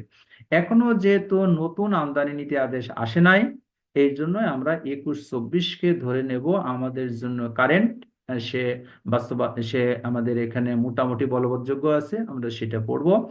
রপ্তানি নীতি 24-27 সেটা আমরা পড়বো। The foreign exchange regulations act 1947, এটা থেকে কিছু কিছু প্রশ্ন আছে, খুব বেশি কিছু পড়ার নাই। এর মূল বিষয়গুলো আমাদের আমদানি নীতি এবং রপ্তানি নীতির ভিতরে চলে আসবে। তারপরেও এটা আমরা একটু কভার করার চেষ্টা করব। আমরা যদি ভ্যাটের আমদানি সংক্রান্ত ধারাগুলো, কাস্টমসের ধারাগুলো এবং বিষয়গুলো যদি একটু ডিপ পড়ি, তখন দেখবেন আমদানি নীতি আদেশ, রপ্তানি এবং ফরেন এক্সচেঞ্জ রেগুলেশনস অ্যাক্ট আপনার জন্য অনেকটা সহজ হয়ে গেছে। কিছু এলাবোরেশন আসে, কিছু শব্দ থাকে দেওয়া থাকে, সেগুলোকে যেরকম বলা থাকে যে আপনার আইআরসির অর্থ কি, ইআরসির অর্থ কি, ডেডো কি, এইগুলো যখন সংজ্ঞা থাকে তখন একটা ব্যাপার, এইগুলো যখন সাংকেতিক চিহ্ন ব্যবহার করে এলাবোরেশন করার ব্যাপার হয়, সবগুলো দেখবেন মোটামুটি কমন থাকবে। হয় ভ্যাটে যেটা পড়বেন সেটা কমন থাকবে, কাস্টমসে সেটা কমন থাকবে, আমদানি রপ্তানি নীতিতে। কাজেই যদি আমরা একটা বিষয় ভালো করি, প্রথম দুটো বিষয়কে, সাবজেক্টকে আমরা মন দিয়ে, হৃদয় দিয়ে উপলব্ধি করতে পারি, থার্ডটাতে এসে আমাদের জন্য এটা সহজ হয়ে যাবে। তারপরে আসলো সাধারণ গণিত। এই সাধারণ গণিতের স্ট্যান্ডার্ড থাকে ক্লাস 7, ক্লাস 8, ক্লাস 9। এর ভিতরে আপনারা ছোটবেলায় যে অঙ্কগুলো করে আসছেন, এই লেভেলের অঙ্ক এখানে থাকে। এই অঙ্কগুলো যদি আপনারা একটু প্র্যাকটিস করবেন, প্র্যাকটিস যদি করেন এবং বিভিন্ন যে বইগুলো আছে বাজারে, এই বইয়ে এই অঙ্কগুলো, অনেক অঙ্কের উদাহরণ দেওয়া আছে। আমাদের সাথে কথা হয়েছে, হয়তোবা অঙ্কের একটা ক্লাস হওয়ার সম্ভাবনা আছে। যদি হয়, একটু ধারণা দেওয়া হবে কোন ধরনের অঙ্ক এগুলো আসে। পাটিগণিত আসে, কিছুটা বীজগণিত আসে, লাভ ক্ষতি আসে, হিসাব নিরূপণ আসে। এই অঙ্কগুলো আসে, খুব কঠিন না। যারা মোটামুটি অঙ্ক সম্পর্কে ধারণা রাখেন, তাদের জন্য অঙ্কে 10-এ 10 পাওয়া খুব কঠিন বলে আমি মনে করি না। একটু সচেতন থাকবেন। শুধু যেই অঙ্কগুলো হয়তো আজকে 10 বছর আগে কি 12 বছর আগে কি 7 বছর আগে আপনি করে আসছেন, ছোট ভাই যদি থাকে, বাচ্চা কাচ্চা যদি থাকে, ভাতিজা ভাতিজিরা যদি থাকে, তাদের বইগুলো নিয়ে একটু প্র্যাকটিস করবেন। প্র্যাকটিস করার পরে দেখবেন এই অঙ্কগুলো আপনার জন্য সহজ হয়ে গেছে। বিশেষ করে বীজগণিতের ফর্মুলাগুলো, a+b² শুধু ফর্মুলা না, অনুসিদ্ধান্ত যেগুলো আছে সেগুলো, a+b³ a³ + b³ শুধু ফর্মুলা না, অনুসিদ্ধান্তগুলো আপনাদের মাথার ভিতরে একটু রাখবেন। যদি রাখেন, আপনি এই 10-এ 10 পাওয়া কঠিন কাজ না। এরপরে আছে বাংলা এবং ইংরেজি।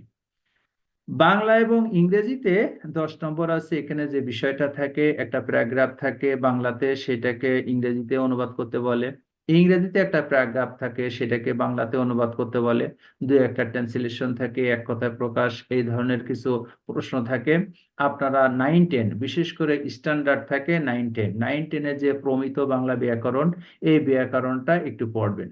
ব্যাকরণটা যদি পড়েন, তাহলে দেখবেন অধিকাংশ বিষয়গুলো আপনাদের কমন আসছে। এই মোটামুটি হলো 100 নম্বর। এই 100 নম্বরে আমাদের এখানে যে ডিজাইনটা আমাকে দেখানো হয়েছে, তাতে হয়তো 16 থেকে 18টা ক্লাস থাকবে। এই 16 থেকে 18টা ক্লাসে ব্যাটের যে সেশন আছে 8টা, আমি এইটাতে একটু সংশোধন করে দেওয়ার জন্য বলবো।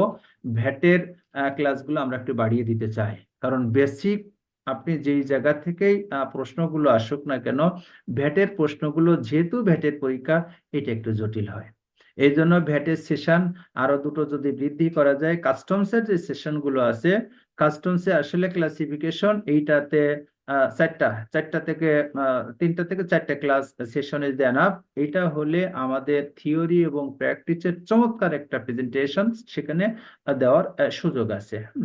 আর সাধারণ গণিত আপনারা করবেন, বাংলা ইংরেজি আপনারা পড়বেন। আমরা তো সবাই ভালো বাংলা জানি, আমরা বাই বর্ন বাংলাদেশি, আমরা বাংলাতেই কথা বলি, বাংলাতেই লিখি, বাংলাতেই যোগাযোগ করি।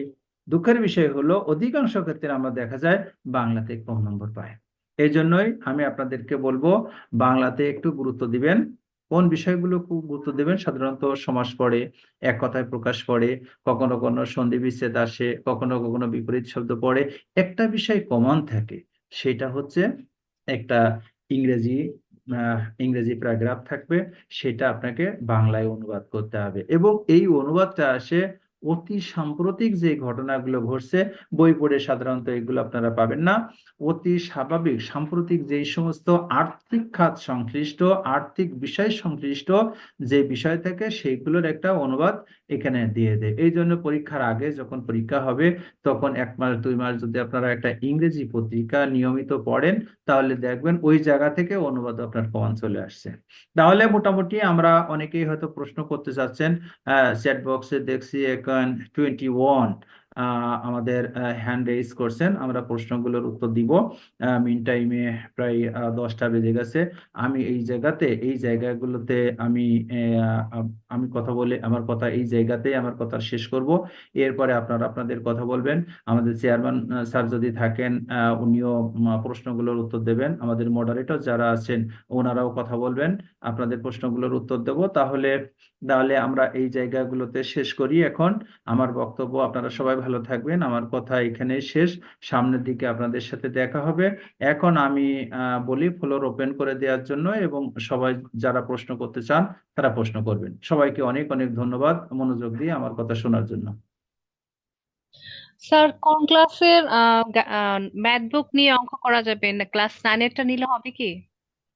7, 8, 9 এই স্ট্যান্ডার্ডের অতীতের যে প্রশ্নগুলো আছে সেটার স্ট্যান্ডার্ড যদি দেখেন 6, 7, 8, 9 এই স্ট্যান্ডার্ড থেকে প্রশ্নগুলো আসে। সহজ প্রশ্ন, খুব কঠিন প্রশ্ন আসে না। আহ, স্যার একটা কোয়েশ্চেন করতাম স্যার, গত বছর দেখলাম মাত্র 10 জন পাস করছে, তাহলে ফেল করার কারণটা কি স্যার? কোন কোন জায়গায় গ্যাপ? স্যার ওই আসলে যে কি বললাম সবাই আমরা, সবাই খারাপ এখানে? এত এত ভালো ভালো স্টুডেন্টরা স্যার পরীক্ষা দেয়, আসলে কি স্টুডেন্টের সমস্যা না ওনারা পাস করায় না? স্যার এখানে 5 কোথায় নম্বর মূলত হলো সমস্যা? 50। আপনাকে বলি 5 নম্বর কত বলেন? 50। 50। এখন কথা হলো, ফর পাসিং দ্য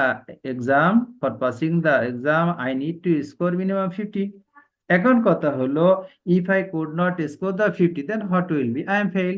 এখন কথা হলো প্রশ্ন কেমন হলো, প্রশ্ন সঠিক না বেঠিক এইটা নিয়ে আমার প্রশ্ন নাই, প্রশ্ন সহজ না কঠিন এইটা নিয়ে আমার প্রশ্ন নাই, অতীতে কি হয়েছে না হয়েছে আমি যদি ওই রিসার্চে যাই তাহলে কিন্তু খরগোশের মতো কচ্ছপের মতো খরগোশের মতো অবস্থা। আমি হয়তো আমার ডেস্টিনেশনে আমার গন্তব্যে নাও যেতে পারি। আমার দ্যাটস নো ইস্যু। আমাদের চেয়ারম্যান মহোদয় বলছেন গতবার 10টা দিচ্ছেন, হয়তো এই বছর আপনাদের জন্য ওটা কল্যাণকর হতে পারে। গতবার 10, এই 10 হয়তো 100 মাল্টিপ্লাইড বাই 1000 হয়ে যেতে পারে, পারে কিনা? জি স্যার। না আমাদের গ্যাপটা কোন জায়গায় হবে এইটা মানে গ্যাপটা ধরার জন্য, যে আসলে এই জায়গায় ছাত্ররা ভুল করে সেই জন্য পাস করে না, এইটা মূলত ডেফিনিট জানার জন্য মূলত আমি answerটা। আমি প্রথম আপনাকে বলছিলাম ভ্যাটের যে অঙ্কটা থাকে, এই অঙ্কটা হয় অধিকাংশ ক্ষেত্রে প্র্যাকটিস ওরিয়েন্টেড। যেই সমস্ত মানুষগুলো পরীক্ষাতে পার্টিসিপেট করে এবং ওনাদের প্র্যাকটিক্যালে নলেজ ভালো আছে, প্র্যাকটিক্যাল বেশি বেশি করে আসে, তাদের পক্ষে অঙ্কগুলো অ্যাকুরেট করা সহজ হয়। Both the cases, for the bat, for the customs. কাজে আপনি যদি প্র্যাকটিসের সাথে বেশি ইনভলভ থাকবেন, দেখবেন আপনার এই পরীক্ষা প্রশ্ন উত্তরগুলো সহজ হয়ে গেছে, তখন পাশ করাও সহজ হবে। স্যার এবার কি এমসিকিউ আগে হবে না রিটেন হবে নাকি? এমসিকিউ রিটেন কখনো আগে হয়? এমসিকিউ তো পলিসিতে সেটা আছে, এমসিকিউ আগে হবে, তারপরে রিটেন হবে। এমসিকিউ এমসিকিউ তো বাদ দেওয়ার একটা প্রক্রিয়া, তাই না? আমি 100 জন স্টুডেন্টকে পরীক্ষা নিতে পারছি না। এমসিকিউ মিন বাছাই পরীক্ষা। বাছাই পরীক্ষাতে এই জন্য বলি, আমরা বাছাই পরীক্ষা যে কি হবে এইটা 4টার ভিতরে একটাতে আমাকে টিক মার্ক দিতে হবে। যেহেতু এবার প্রশ্ন নেগেটিভ মার্কিং থাকবে কি থাকবে না উই ডোন্ট নো, যদি থাকে তাহলে তো আরো বড় ক্ষতির কারণ। এই জন্য আমাদেরকে যতটুকু পড়তে হবে that will be very much intensive.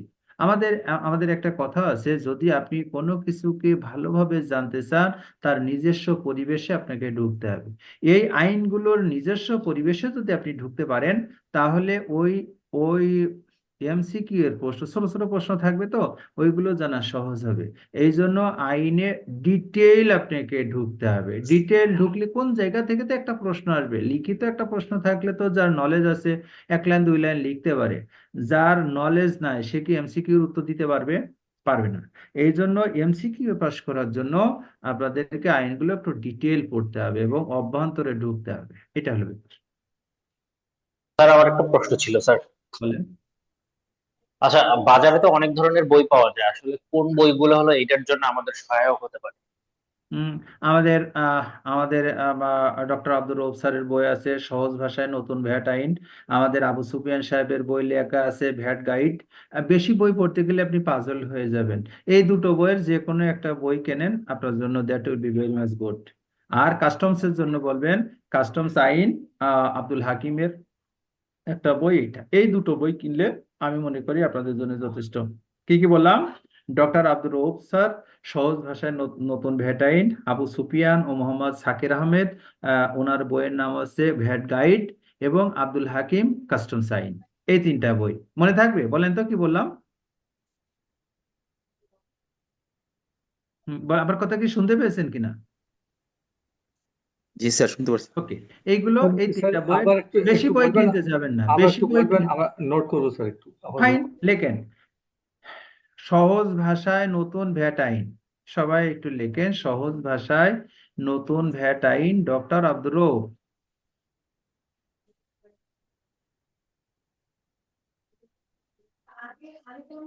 ঠিক আছে। দ্বিতীয় নম্বর হলো ভ্যাট গাইড। আমাদের দুজন কাস্টমসের অফিসার এটা লিখছেন আবু সুফিয়ান ও মোহাম্মদ সাকির আহমেদ। আবু সুফিয়ান ও মোহাম্মদ সাকির আহমেদ।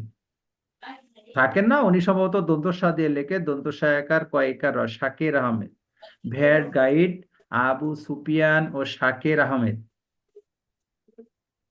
আগ্রহ রব স্যারের বইটাতে যেটা হয় সেটাতে কোনো কিছু যদি অস্পষ্ট থাকে, ব্যাখ্যা করা থাকে, ওনার নিজস্ব পর্যালোচনা লেখা থাকে, খবরদার আপনি কিন্তু মনে করবেন না এই পর্যালোচনা আইন।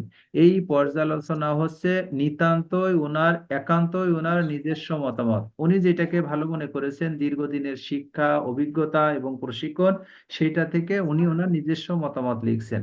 ওই পর্যালোচনা ওনার মতামত, ওইটাকে আইন ধরবেন না। যেটা আইনের লেখা আছে সুস্পষ্টভাবে আইন হিসাবে বলা আছে, বিধি হিসাবে বলা আছে, সেইটাই কেবল ধরবেন। হ্যাঁ, তো এই দুটো গেল ব্যাট। আর কাস্টমস এর হচ্ছে স্যার দ্বিতীয় লেখকের নামটা একটু বলবেন, আবু সুফিয়ান আর আবু সুফিয়ান ও Mohammad Sakir Ahmed. Sakir. Thank you sir, Sakir. Abu Sufian ও মোহাম্মদ সাকির আহমেদ। হ্যাঁ, আর কাস্টমস এর বই কিনবেন কাস্টমস আইন ও বিধি, আব্দুল হাকিম।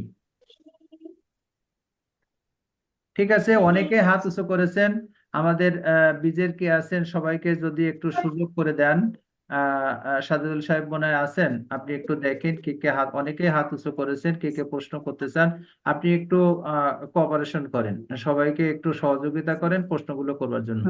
আগে তো স্যার ইয়ে ছিল না, এমসিকিউ ছিল না, এমসিকিউ এবার কি নতুন করে অ্যাড করে? এবার প্রথম পলিসিতে এটা হয়েছে, এবার এমসিকিউ করা হয়েছে, হয়তো এমসিকিউ হতে পারে।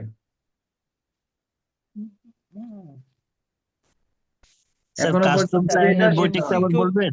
স্যার এমসিকিউ তে কি নেগেটিভ মার্কিং বা কনফিউজিং অপশন থাকতে পারে? এখনো কনফার্ম না, ওইটা বলা হয়নি, থাকবে কিনা বলা হয়নি। হয়তো যদি পরবর্তীতে জানা যায় আমরা সেটা শেয়ার করব। মানে এখনো শিওর না, মানে এমসিকিউ না রিটেন হবে, মানে রিটেন এমসিকিউ নিয়ে হবে, এটা পলিসি হলো এমসিকিউ হবে, রিটেন হবে। এইটা ধরে নিয়ে আমাদেরকে সামনে আগাতে হবে মানে যদি আইনে পরিবর্তন না হয়। কবে প্রকাশ করা এক্সামটা হবে? কি একদিনই হবে নাকি না দুদিনে না, হবে? একদিনে কি পরীক্ষা, আপনি রিটেন নেবেন, এমসিকিউ নেবেন, তো নেওয়ার পরে তো রেজাল্ট দেওয়া লাগবে নাকি? যেটা যেটা হয় নর্মালি, আগে তো কখনো হয়নি, এবার প্রথম। তার মানে আপনি প্রথম কি করবেন, আপনি প্রথম এমসিকিউ দিবেন। এমসিকিউ দেওয়ার পরে হয়তো 10,000 পরীক্ষা দিল, পাশ করলো 5,000, তাহলে 5,000 বাদ, ওই 5,000 will seat for the written, নাকি? বাস্তবতা তো সেটাই। স্যার দুইটাই কি সেন্টার চট্টগ্রামে হবে নাকি আমাদের ঢাকায় ডিভিশনে হতে পারে না, পরীক্ষা? পরীক্ষা তো এখনো পর্যন্ত সমস্ত পরীক্ষা চট্টগ্রামে হয়। এবছরও হয়তো যেহেতু একাডেমি চট্টগ্রামে যাবেন, যারা চট্টগ্রামের মানুষ আছেন তারা ঢাকার তাহলে মানুষকে রিসিপশন দেবেন। এমসিকিউ ডিটেল তাহলে কি আলাদা দিতে হবে? মানে কোথা থেকে হুম? ভ্যাট কাস্টমস কত থেকে কত একটু যদি জানাই তো। আমি লিখে দিচ্ছি, কিন্তু কাস্টমস 25 নাম্বার থাকবে, ব্যাটে 40 নাম্বার থাকবে, আমদানি রপ্তানি ফরেন ট্রেডে 15 নম্বর থাকবে, স্যার 25 নম্বর ভ্যাট থাকবে। এক্সামে স্যার ভ্যাট এক্সামে এমসিকিউ এর ক্ষেত্রে না না, এমসিকিউ তো এরকম ভাগ নাই। এমসিকিউ কিভাবে প্রশ্ন হবে এটা তো প্রথম, হয়তো ওইভাবে একটা অনুমান করে তারা করবে, ওইভাবে রেশিও করেই করবে। স্যার ভ্যাট কাস্টমস এক্সামে আইনের বইয়ের নামটা আবার একটু বলবেন প্লিজ। কোনটা? স্যার কাস্টমস আইনের বইয়ের কাস্টম আইন লেখক ও বিধি, কাস্টমস আইন ও বিধি, আব্দুল হাকিম। এই বইটা কেন বললাম, এই বইটা মোটামুটি নির্ভুল, অধিকাংশ গাইড বইগুলো ভুলে ভর্তি থাকে, কিন্তু এই যে 3টা বইয়ের কথা বললাম বাজারে, এই 3টা বই মোটামুটি নির্ভুল আছে এবং আইনগুলো আপডেট করা আছে। আব্দুল হাকিমের বইটা যদি কিনেন, সেই জায়গাতে আপনি আপডেটেড আমদানি নীতি আদেশও পাবেন, আপডেটেড রপ্তানিও পাবেন, ওইটার ভিতরে আপডেটেড ফরেন এক্সচেঞ্জ গাইডলাইন 1947 পাবেন। মিন ওই বইটা কিনলে দ্বিতীয় নতুন করে আপনাকে আমদানি নীতি আদেশ কেনা লাগবে না, রপ্তানি নীতি কেনা লাগবে না, ফরেন এক্সচেঞ্জ গাইডলাইনও কেনা লাগবে না। ঠিক আছে? স্যার আসসালামু আলাইকুম। আসলাম। স্যার এই দেখা যায় কি যে এনবিআর যে পরীক্ষাটা, যেমন আইটিপিটা হয় বিশেষ কর একাডেমি, এই বছর পাস হচ্ছে 12,500, হুম পরীক্ষার মতো ছিল হলো 16,000, আর হুম মূসক পরামর্শকটা নেয় হলো ব্যাট এবং এক্সাইজ একাডেমি চিটাগাং, হুম এবং দেখা যায় যে 2310-এর মধ্যে মাত্র পাস করেছে 10 জন। মানে এখানে স্যার মানে দেখা যায় যে তাদের তো স্যার মোটিভই তো নাই পাস করার। শোনেন, এখন কথা হলো, আমরা মুসলমান আছি না? আপনি হিন্দু না মুসলমান? স্যার আমি মুসলমান স্যার। আপনি মুসলমান। আমরা মুসলমান হিসেবে গায়েবে বিশ্বাস করি, করি না? মুসলমান হিসেবে গায়েবে যদি বিশ্বাস না করে, তার কি ইমান থাকবে? আল্লাহকে আপনি দেখছেন? না স্যার। আপনি দেখেন, আপনি কি কিয়ামত দেখছেন? না স্যার। আপনার পুলসিরাত হবে, বিচার হবে কিয়ামতের দিন, সেগুলো কি হবে? আপনি তো দেখেননি, কেউ দেখেনি, কিন্তু এগুলোতে বিশ্বাস করি কিনা? জি বিশ্বাস স্যার। করি। কিছু মানুষ আছে আবার বিশ্বাস করে না, আছে না? অনেক লোক আছে নাস্তিক যারা আছে, তারা কি বিশ্বাস করে? না স্যার। এখানে এখানে যারা বিশ্বাস করে তাদের বক্তব্য হলো, যদি তুমি ভালো কাজ করো করো ওই যে বিচার হবে পরকালে, পরলোকে, সেইটার জন্য তুমি রিওয়ার্ড পাবা। যদি তুমি খারাপ কাজ করো, তুমি পানিশমেন্ট পাবা। তো যারা এটা বিশ্বাস করে না, তারা তো বলে যে এটা কথা ঠিক না, ভুয়া কথা। তো যারা বিশ্বাস করে তাদের বক্তব্য হলো, ভাই যদি ভুয়া হয় তাহলে তো আমার কোনো সমস্যা নাই, আমি তো পার পেয়ে যাব। যদি আমাদেরটা সঠিক হয়, এই বিচার হয়, তোমার পরিণতি কি হবে? তুমি তো পানিশড হবা। এই জন্যই আমরা কি করব, অতীতে কি হয়েছে না হয়েছে, কি হবে না হবে, দ্যাটস নো ইস্যু। গতবার 10টা পাস করছে, এই জন্য আমি পরীক্ষা দেব না, মনটা খারাপ, এটা আমি করব না। গতবার 10টা পাস করছে, আমি চেষ্টা করব ওই 10 জনের ভিতরে আমি কেন একজন হব না। এইবার ওই 10 জন পাশ করাতে যে যদি 1000 পাস হয়, তাহলে আমি পাশ করে যাব। আর যে বিশ্বাস করছিল না, যে সে মনে করছিল গতবার তো 10 জন পাশ করাইছে, এবার হয়তো একজনও করাবে না, সে পরীক্ষা দিল না। তো সে পরীক্ষা দিল না, আপনি পরীক্ষা দিলেন, আপনি ভালো প্রস্তুতি নিয়ে পরীক্ষা দিলেন, আপনি পাশ করে গেলেন, আপনি কনসালটেন্ট হয়ে গেলেন। তাহলে যে পরীক্ষা দিল না আর আপনি যে দিলেন, আপনারা দুইজন কি এক? ঠিক আছে স্যার। না। এই জন্যই ওই প্রশ্ন আমার দরকার নাই। আমার দরকার হলো, last year 10 people has been passed, this year maybe past 10. I the Habibur Rahman, why will not be the number one among this that sorts of 10? Maybe। আর যদি ওই জায়গায় 10-এর জায়গায় 1000 হয়, তাহলে তো আমার জন্য পথ প্রশস্ত হয়ে গেল। এই জন্যই আমরা চেষ্টা করব সর্বোচ্চ পরিশ্রম দিয়ে আমার মেধাকে কাজে লাগায়ে পরীক্ষাকে সর্বোচ্চ সফলভাবে দেওয়ার জন্য এবং পাশ করার জন্য। আচ্ছা, এই পরীক্ষাটা দিতে গেলে দেখা যায় যে আমরা চান্সে গতবারে অ্যাটেম্প নিয়েছিলাম, এবং দেখা যায় মানে প্রচুর স্যার রাত জেগে পড়াশোনা করছি। আমি একটা চাকরি করি, দেখা দেখি যে অফিসের ছুটি টুটি নিয়ে ম্যানেজ করে চিটাগাং গেছি, সেখানে স্যার দেখা যায় যে একটা কষ্ট আমার করতে হয়েছে, আবার বিভিন্ন জায়গায় ট্রেনিং ট্রেনিং করে কষ্ট করছি, কিন্তু ফলাফল দেখা গেল স্যার মানে তাদের যে অ্যাক্টিভিটি দেখে খুব নিরাশ হয়েছে। এই কথাগুলো নিয়ে তো আলাপ হলো এত সময়। আপনি দুনিয়াতে কি নেগেটিভও আছে পজিটিভও আছে, তাই সেটা কি না? আশা আছে, হতাশা আছে, নিরাশা আছে, আছে কি না? তো যে নিরাশাবাদী সে সে সবসময় নিরাশার ভিতরে থাকে, যে আশাবাদী সে সবসময় আশার ভিতরে থাকে। ওই টেলিভিশনে একটা অ্যাডভার্টাইজ দেয়, দেখছেন? ওই এক ছেলে আর এক মেয়ে এক জায়গায় বসে আছে। তো সেই জায়গায় কি হচ্ছে, সূর্য একেবারে লাল টকটকে পটে চলে গেছে পশ্চিম দিগন্তে, এবং এই সূর্যে যখন লাল হয়ে গেছে তখন এক ঝাঁক পাখি ওই সূর্যের নিচে দিয়ে উড়ে যাচ্ছে। তো তখন মেয়েটা ছেলেকে বলছে, তুমি কি কিছু দেখো? তাহলে যে হ্যাঁ দেখি। কয় কি দেখি? কয় এটা পাখি উড়ে যাচ্ছে, সূর্য ডুবে যাচ্ছে। ছেলেটা মেয়েকে বলছে, তুমি কি কিছু দেখো? হ্যাঁ আমি দেখি। কয় তুমি কি দেখো? কয় আমি দেখি একটা সুন্দর চেইন, তার ভিতরে একটা লকেট বসানো আছে। ঠিক আছে? তো যে যেইভাবে চিন্তা করবে পরিণতিটা সেই রকম হবে। ঠিক আছে? আমি যদি চিন্তা করি গত বছর দেই নাই, আমি এবারও দেব না, এবার আমি পরীক্ষা দেব না। আসলে বিষয়টা হচ্ছে এরকম যে স্যার, ভ্যাট আইন খুব প্র্যাকটিক্যাল বেসড, কিন্তু পড়া হয় থিওরি মুখস্থ করে। VAT act, rules, SRO order সবই কিন্তু বাস্তব কাজের সাথেই নির্ভরশীল। আমরা কিন্তু সেটা সংজ্ঞা মুখস্থ করি, ধারা নম্বর মুখস্থ করি, কিন্তু কেস স্টাডি ক্যালকুলেশন বেসড প্রশ্নে অনেক দুর্বল থাকি। আপনি ঠিকই বলেছেন। Right sir? আপনি আপনি ঠিকই বলেছেন, থিওরি আপনাকে পড়তেই হবে, কিন্তু শুধু থিওরি যদি মুখস্থ করেন, আপনি তাহলে হবে না। স্টাডিতে না যান, আপনি প্র্যাকটিস যেটা বললাম, session will be very much, teaching will be very much, আবার স্যার লার্নিং উইল বি প্রশ্নে ভেরি মাচ। প্রশ্নে আসে এসআরও সার্কুলার লেটেস্ট অ্যামেন্ডমেন্ট থেকে। অর্ডিনারি পরীক্ষার্থীর মানে আমরা সাধারণত পুরনো নোট পড়ে বা আপডেট এসআরও পড়ে না না পড়ে আমরা হচ্ছে পরীক্ষা দিতে চলে যাই। অথচ ভ্যাট আইন প্রায় পরিবর্তন হয়, একটা নতুন এসআরও থেকেই 10 থেকে 15 নম্বরের প্রশ্ন আসে মনে হয়। আমরা সে কথা কিন্তু বলছি, যে বিষয়গুলো সংশোধন হয়, মডিফিকেশন হয়, এনরিচ হয়, সেইগুলো থেকে প্রশ্ন বেশি আসে। আমাদের আবার স্যার, ক্লাসগুলোতে আমরা সেইটাতেই ফোকাস করার চেষ্টা করব। হ্যাঁ আবার sir numerical and return based প্রশ্নেও ভয় পাই। যেমন স্যার কমন সমস্যা হচ্ছে ভ্যাট পেবল হিসাব, টার্নওভার বনাম ভ্যালু এডিশন, মূসক 9.1 আর 9.2 লজিক, এই এই সবগুলা নিয়ে একটু সমস্যা। এই অঙ্ক আসবে না ভেবে স্কিপ করে অনেকে, কিন্তু পরীক্ষায় 30 থেকে 40% মার্কস এখানে থেকেই আসে স্যার। ঠিক বলেছি স্যার? অনি সাহেব, আপনি কি প্রশ্ন করতে চাইছিলেন? আপনি কি আপনার প্রশ্ন আছে না পেয়ে গেছেন? অনি। আনাম হুসাইন, আনাম হুসাইন বলেন।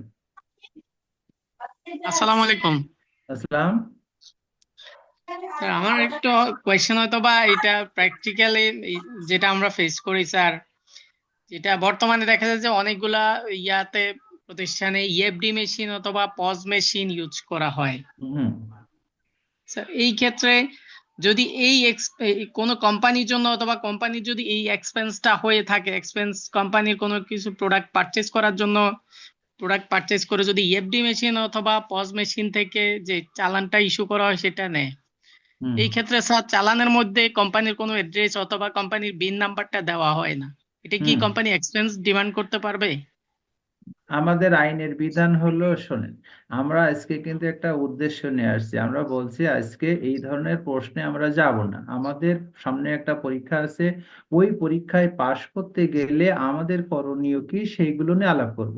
তারপরে আপনি যখন, যেহেতু আপনার অন্যদেরকে সবাই বলবো অন্য প্রশ্ন, ওই ধরনের প্রশ্ন করবেন, আর যেহেতু আপনি প্রশ্নটা করে ফেলছেন আপনার উত্তরটা দেওয়া ভালো।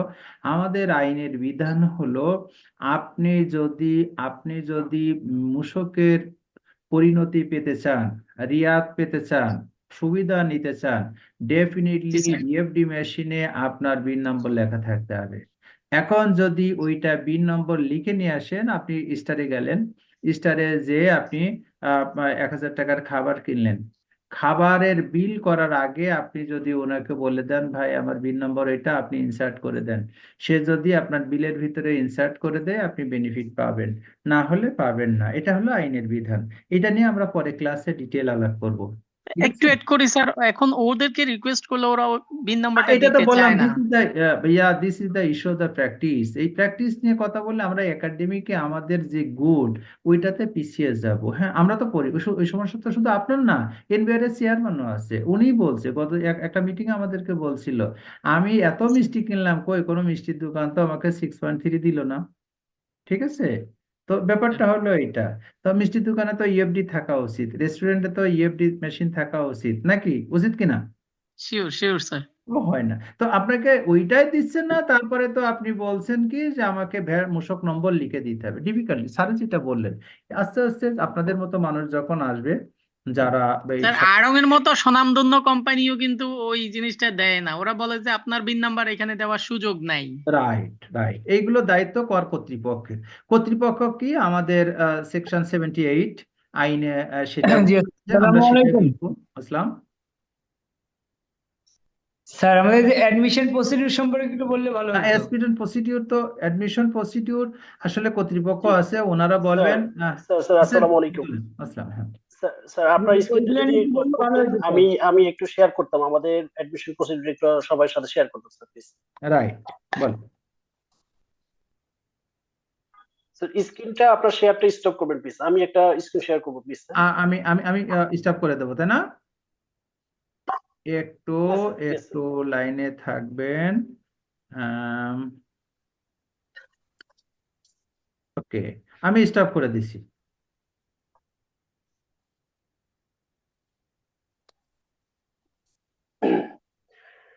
জি, থ্যাংক ইউ সবাইকে, অসংখ্য ধন্যবাদ আজকে সেশনটিতে যুক্ত হয়েছেন এবং এখন পর্যন্ত যারা যুক্ত আছেন। তবে আমাদের এই যে কোর্স আমরা অফার করব ভেট কনসালটেন্ট এক্সাম প্রিপারেশনের জন্য, সেটা সম্পর্কে আমি একটু শর্টলি বলছি।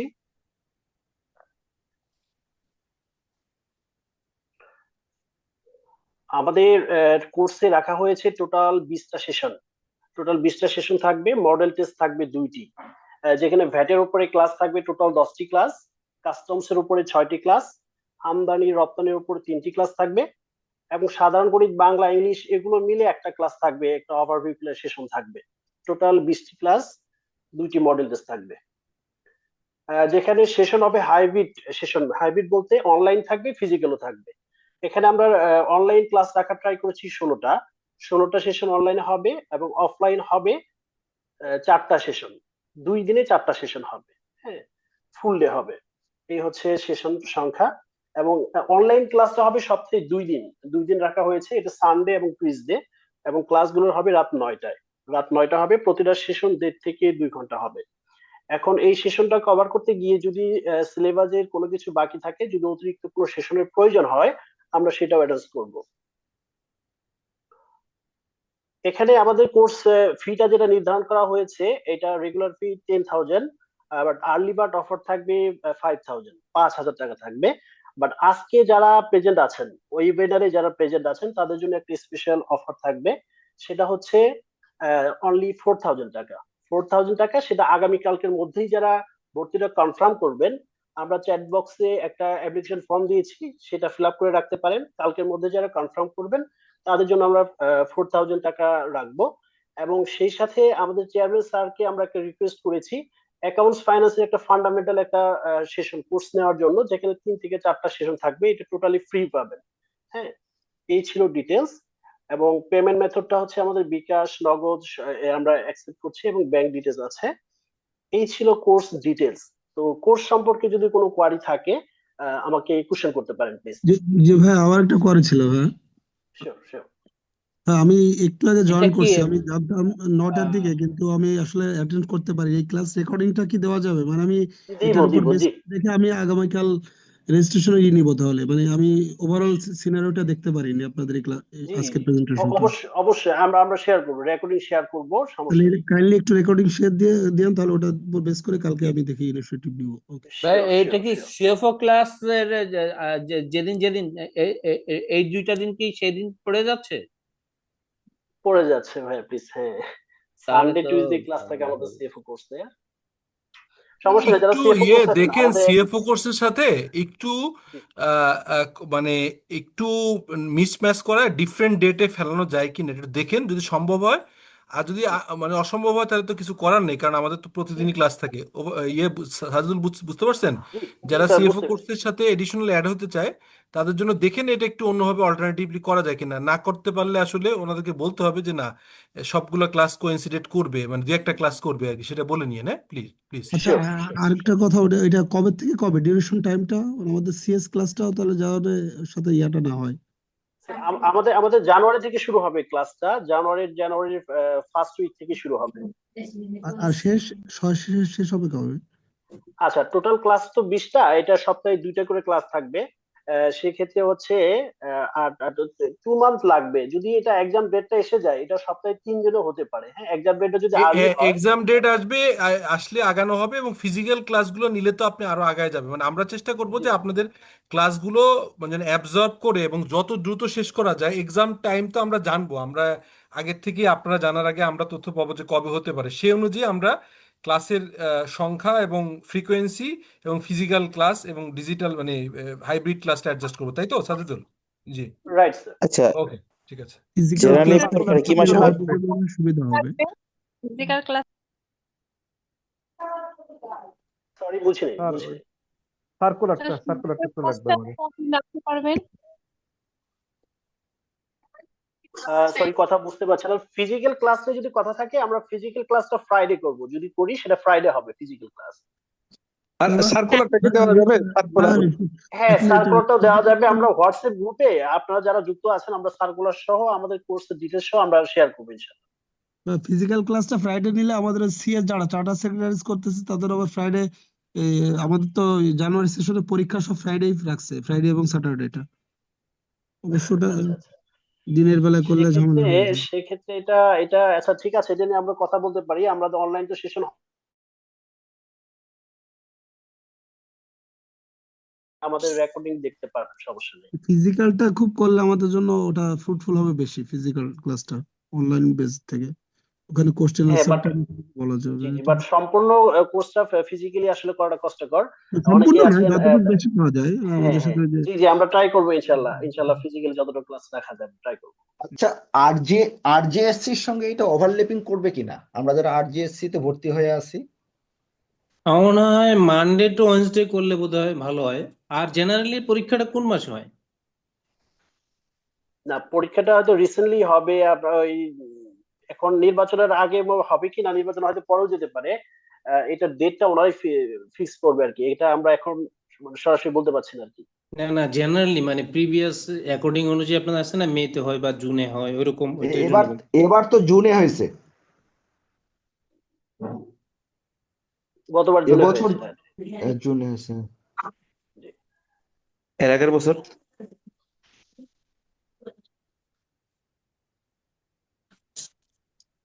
আচ্ছা, আমাকে একটু বলবেন যে আরজেএসসি, আমরা যারা আরজেএসসি তে ভর্তি হয়ে আছি তাদের সঙ্গে কি এই ক্লাসটা কি ওভারল্যাপিং করবে কিনা? না না না, করবে না। আর যে ক্লাসটা বুধবারে হচ্ছে তো করবে না। ওকে। তার মানে স্যার এই কোর্স করে আমরা মোটামুটি 4-5 মাস সময় পাবো না? জি, যদি জুনে হয় তাহলে টাইম পাচ্ছেন, 5-6 মাস টাইম পাচ্ছেন যদি জুনে এক্সামটা হয়। আচ্ছা, আসসালামু আলাইকুম। আসসালামু আলাইকুম। জি, ওয়ালাইকুম আসসালাম, শুনতে পাচ্ছি। আমার একটা প্রশ্ন ছিল। আচ্ছা, আমি তো এখনো অ্যাপ্লিকেশনই করি নাই অবশ্যই ইয়ার জন্য, সেটা লাস্ট ডেট 31 বা সম্ভবত ডিসেম্বর। জি, তো এর মধ্যে তো অ্যাপ্লিকেশনটা করে ফেলতে হবে আগে। হ্যাঁ, এটা অ্যাপ্লিকেশন অ্যাপ্লিকেশনটা অবশ্যই কি করতে অনলাইনে হবে। না অফলাইনে করতে হবে?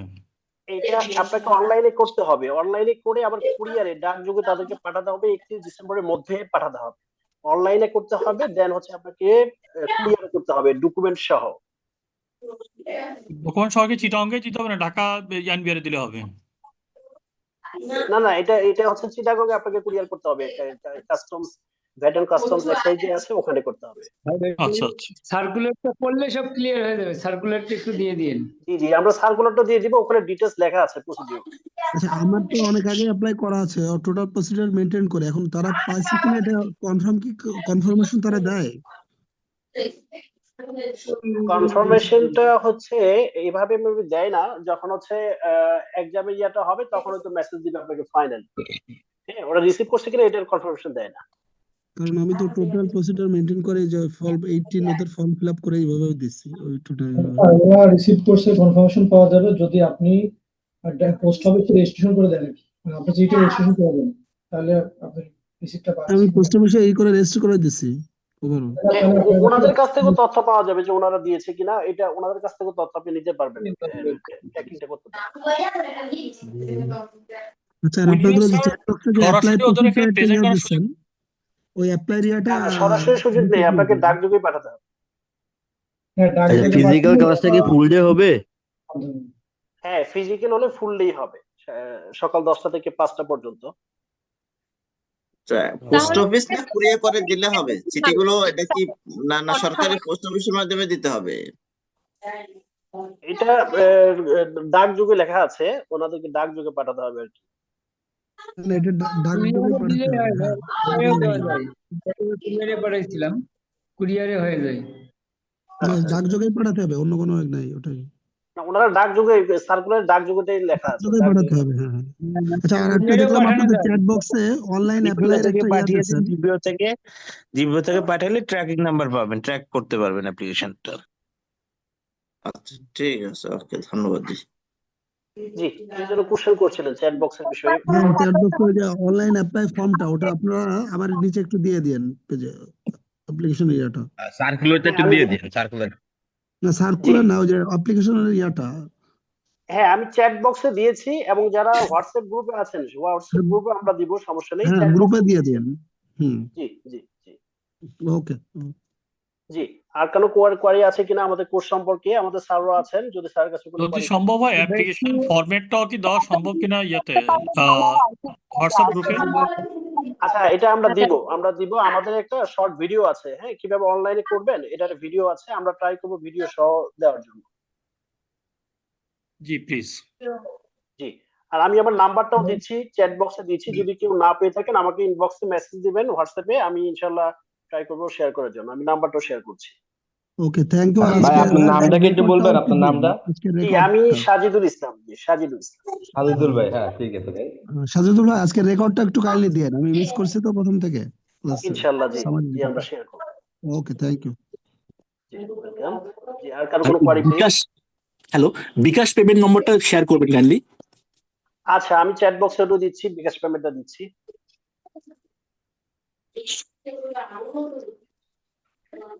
আপনার কন্টাক্ট নাম্বারটাও দিয়ে দিবেন। এই জায়গাটা কি একসাথে দিতে বিকাশ হবে নাকি ইয়াগুলো দিতে এটা হবে? কি আপনার হোয়াটসঅ্যাপ গ্রুপে দেওয়া সম্ভব? চ্যাট বক্সে তো এটা ক্লোজ করলে থাকবে না, বাট হোয়াটসঅ্যাপ গ্রুপে হ্যাঁ দিলে তো এটা থেকে হ্যাঁ, যাবে। আমরা হোয়াটসঅ্যাপ গ্রুপে দিয়ে দিব, আমরা ডিটেইলস সব দিয়ে দিব, পেমেন্ট নাম্বার সহ সবকিছু দিয়ে দিব।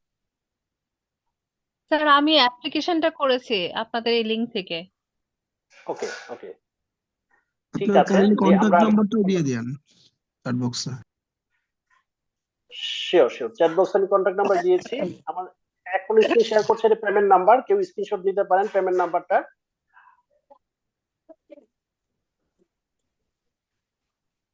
আসসালামু আলাইকুম বস, আমি একটা ফোন করব। জি জি প্লিজ। জি, আপনি আমাদেরকে সিকোয়েন্স অনুযায়ী তারা আমাদের হাত খোলা অ্যাপ্লিকেশন এবার খোলা এখানে অর্গানাইজেশন একটু এটা আমি একটু করছি।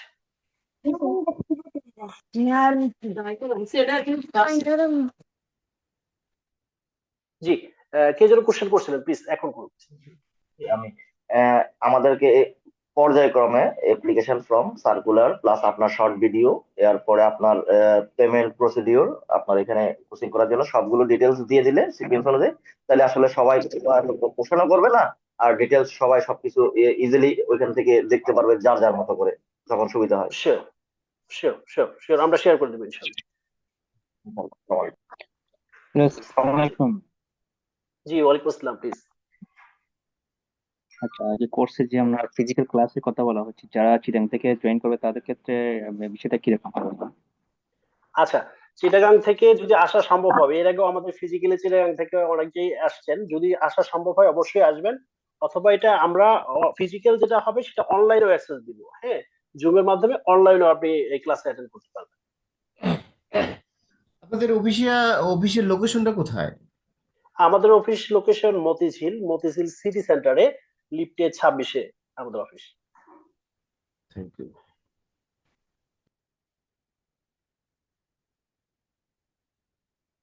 জি প্লিজ, আর কারো কোনো কোয়ারি প্লিজ?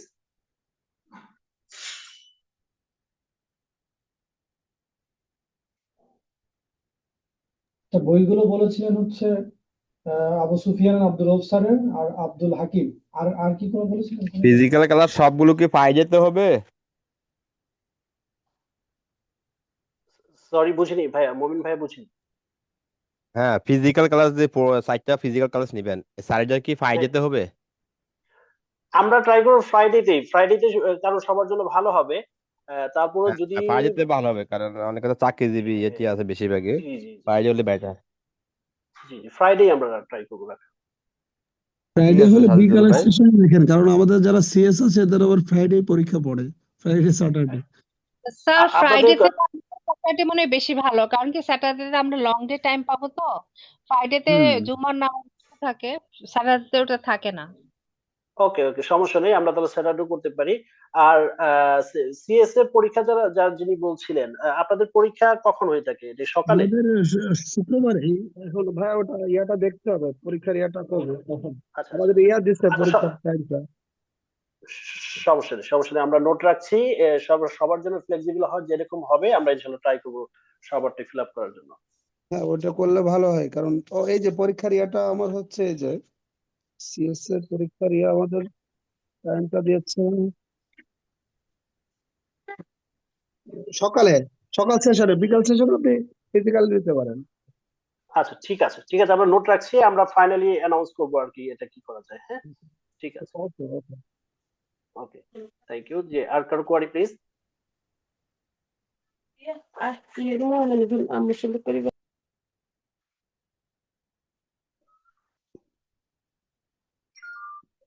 জি, আশা করছি সবার কোশ্চেন কোয়ারি শেষ হয়েছে, সবার যেগুলো জানার দরকার ছিল আপনারা জেনেছেন।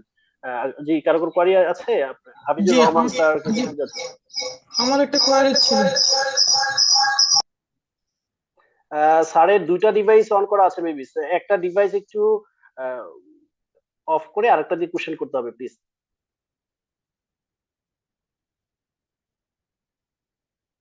আপনি আনমিউট হয়ে কোশ্চেনটা করেন, আপনি মিউট হয়েছেন, আনমিউট করে কোশ্চেন করেন প্লিজ।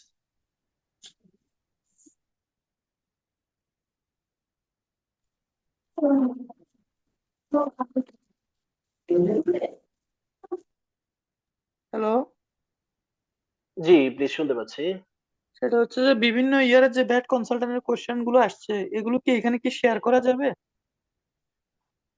হ্যাঁ, এটা আমরা করতে পারবো, সমস্যা নেই, আমরা করে দেবো ইনশাআল্লাহ। তখন মনে হয় আমাদের কিছু বেসিক ক্লিয়ার হবে যে আমরা কিভাবে প্রিপারেশন নিতে পারবো এইটা।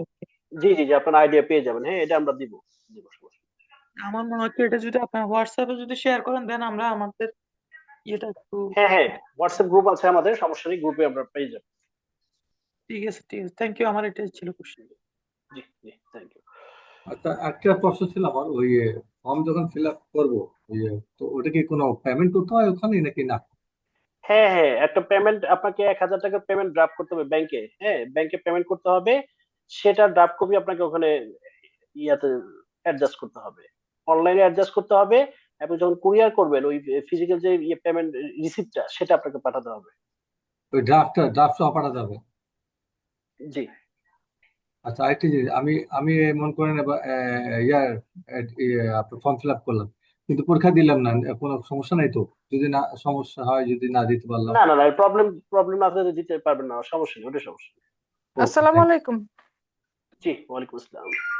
আমার একটা প্রশ্ন ছিল, সেটা হচ্ছে আমি অনলাইনও করেছি, আবার এই ডাকযোগেও পাঠিয়েছি, কিন্তু অনলাইনে এটা আমার কাছে পরিষ্কার না যে কমপ্লিট হয়েছে কিনা। সেক্ষেত্রে কি শুধু ডাকযোগে যেটা ওইটা দেখে কি ওটা কনসিডার করবে, নাকি দুটোই না ঠিক? না, অবশ্যই অনলাইনে করতে হবে, অনলাইনে করতে অনলাইনে হবে। করেছি, কিন্তু ভ্যাটে তো একটু এদিক ওদিক হলে ওই ইয়েতে ঢোকা যায় না, কিছু প্রবলেম হয়। আর এখন তো একটু ওটা জ্যাম, মানে এখন সবাই তো অ্যাপ্লিকেশন করছে, এখন একটু প্রবলেম হচ্ছে। সেই ক্ষেত্রে যদি, মানে আমার ধারণা হয়েছে, কিন্তু যদি কোনো প্রবলেম হয় সেই ক্ষেত্রে ওটা কি করবেন, কি না, বিবেচনায় প্রবলেম নেবেন? বলতে আপনি কোনো এক্সপার্টকে মানে যে যার এক্সপিরিয়েন্স আছে তাকে একটু দেখাতে পারেন আপনার অ্যাপ্লিকেশনটা হয়েছে কিনা। হ্যাঁ, সমস্যা নেই, বা আমাদের নাম্বার দেওয়া আছে, আপনি আমাদের সাথে যোগাযোগ করলে আমরা কনফার্ম করে দিব যে এটা হয়েছে কিনা। হ্যাঁ, ওখানে বোঝা আচ্ছা। যায় আর কি যে হয়েছে কিনা। হ্যাঁ, ও আচ্ছা আচ্ছা না, আচ্ছা, এটা ঠিক আছে। সাবমিটেড হয়েছে কিনা, সাবমিটেড তো দেখা যায়।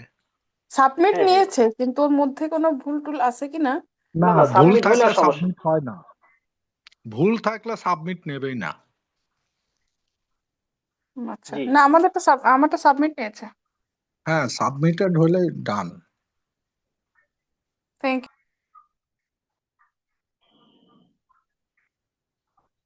জি, আর কারো কোয়ারি আছে প্লিজ?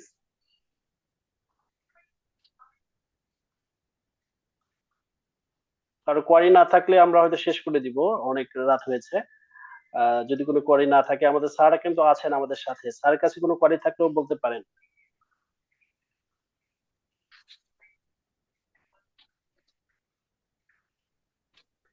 আশা করি কারো কোয়ারি নেই। তো স্যার শুনতে পাচ্ছেন তো? হ্যাঁ, আমি শুনতে পাচ্ছি। জি স্যার, স্যারকে অসংখ্য ধন্যবাদ, স্যারের মূল্যবান সময়টুকু শেয়ার করেছেন আমাদের সাথে। তবে আমরা আশা রাখি আমাদের সাথে যারা যুক্ত হয়েছেন ইনশাল্লাহ আমরা একটা কোর্স রান করতে পারবো। ইনশাল্লাহ কোর্সে সবার সাথে দেখা সাক্ষাৎ হবে স্যার। সবাই ভালো থাকবেন, তাহলে আজকে এই জায়গায় শেষ করি নাকি? জি স্যার, জি, আল্লাহ হাফেজ। Thank you sir. জি, আল্লাহ হাফেজ। সবাইকে অসংখ্য ধন্যবাদ। আসসালামু আলাইকুম।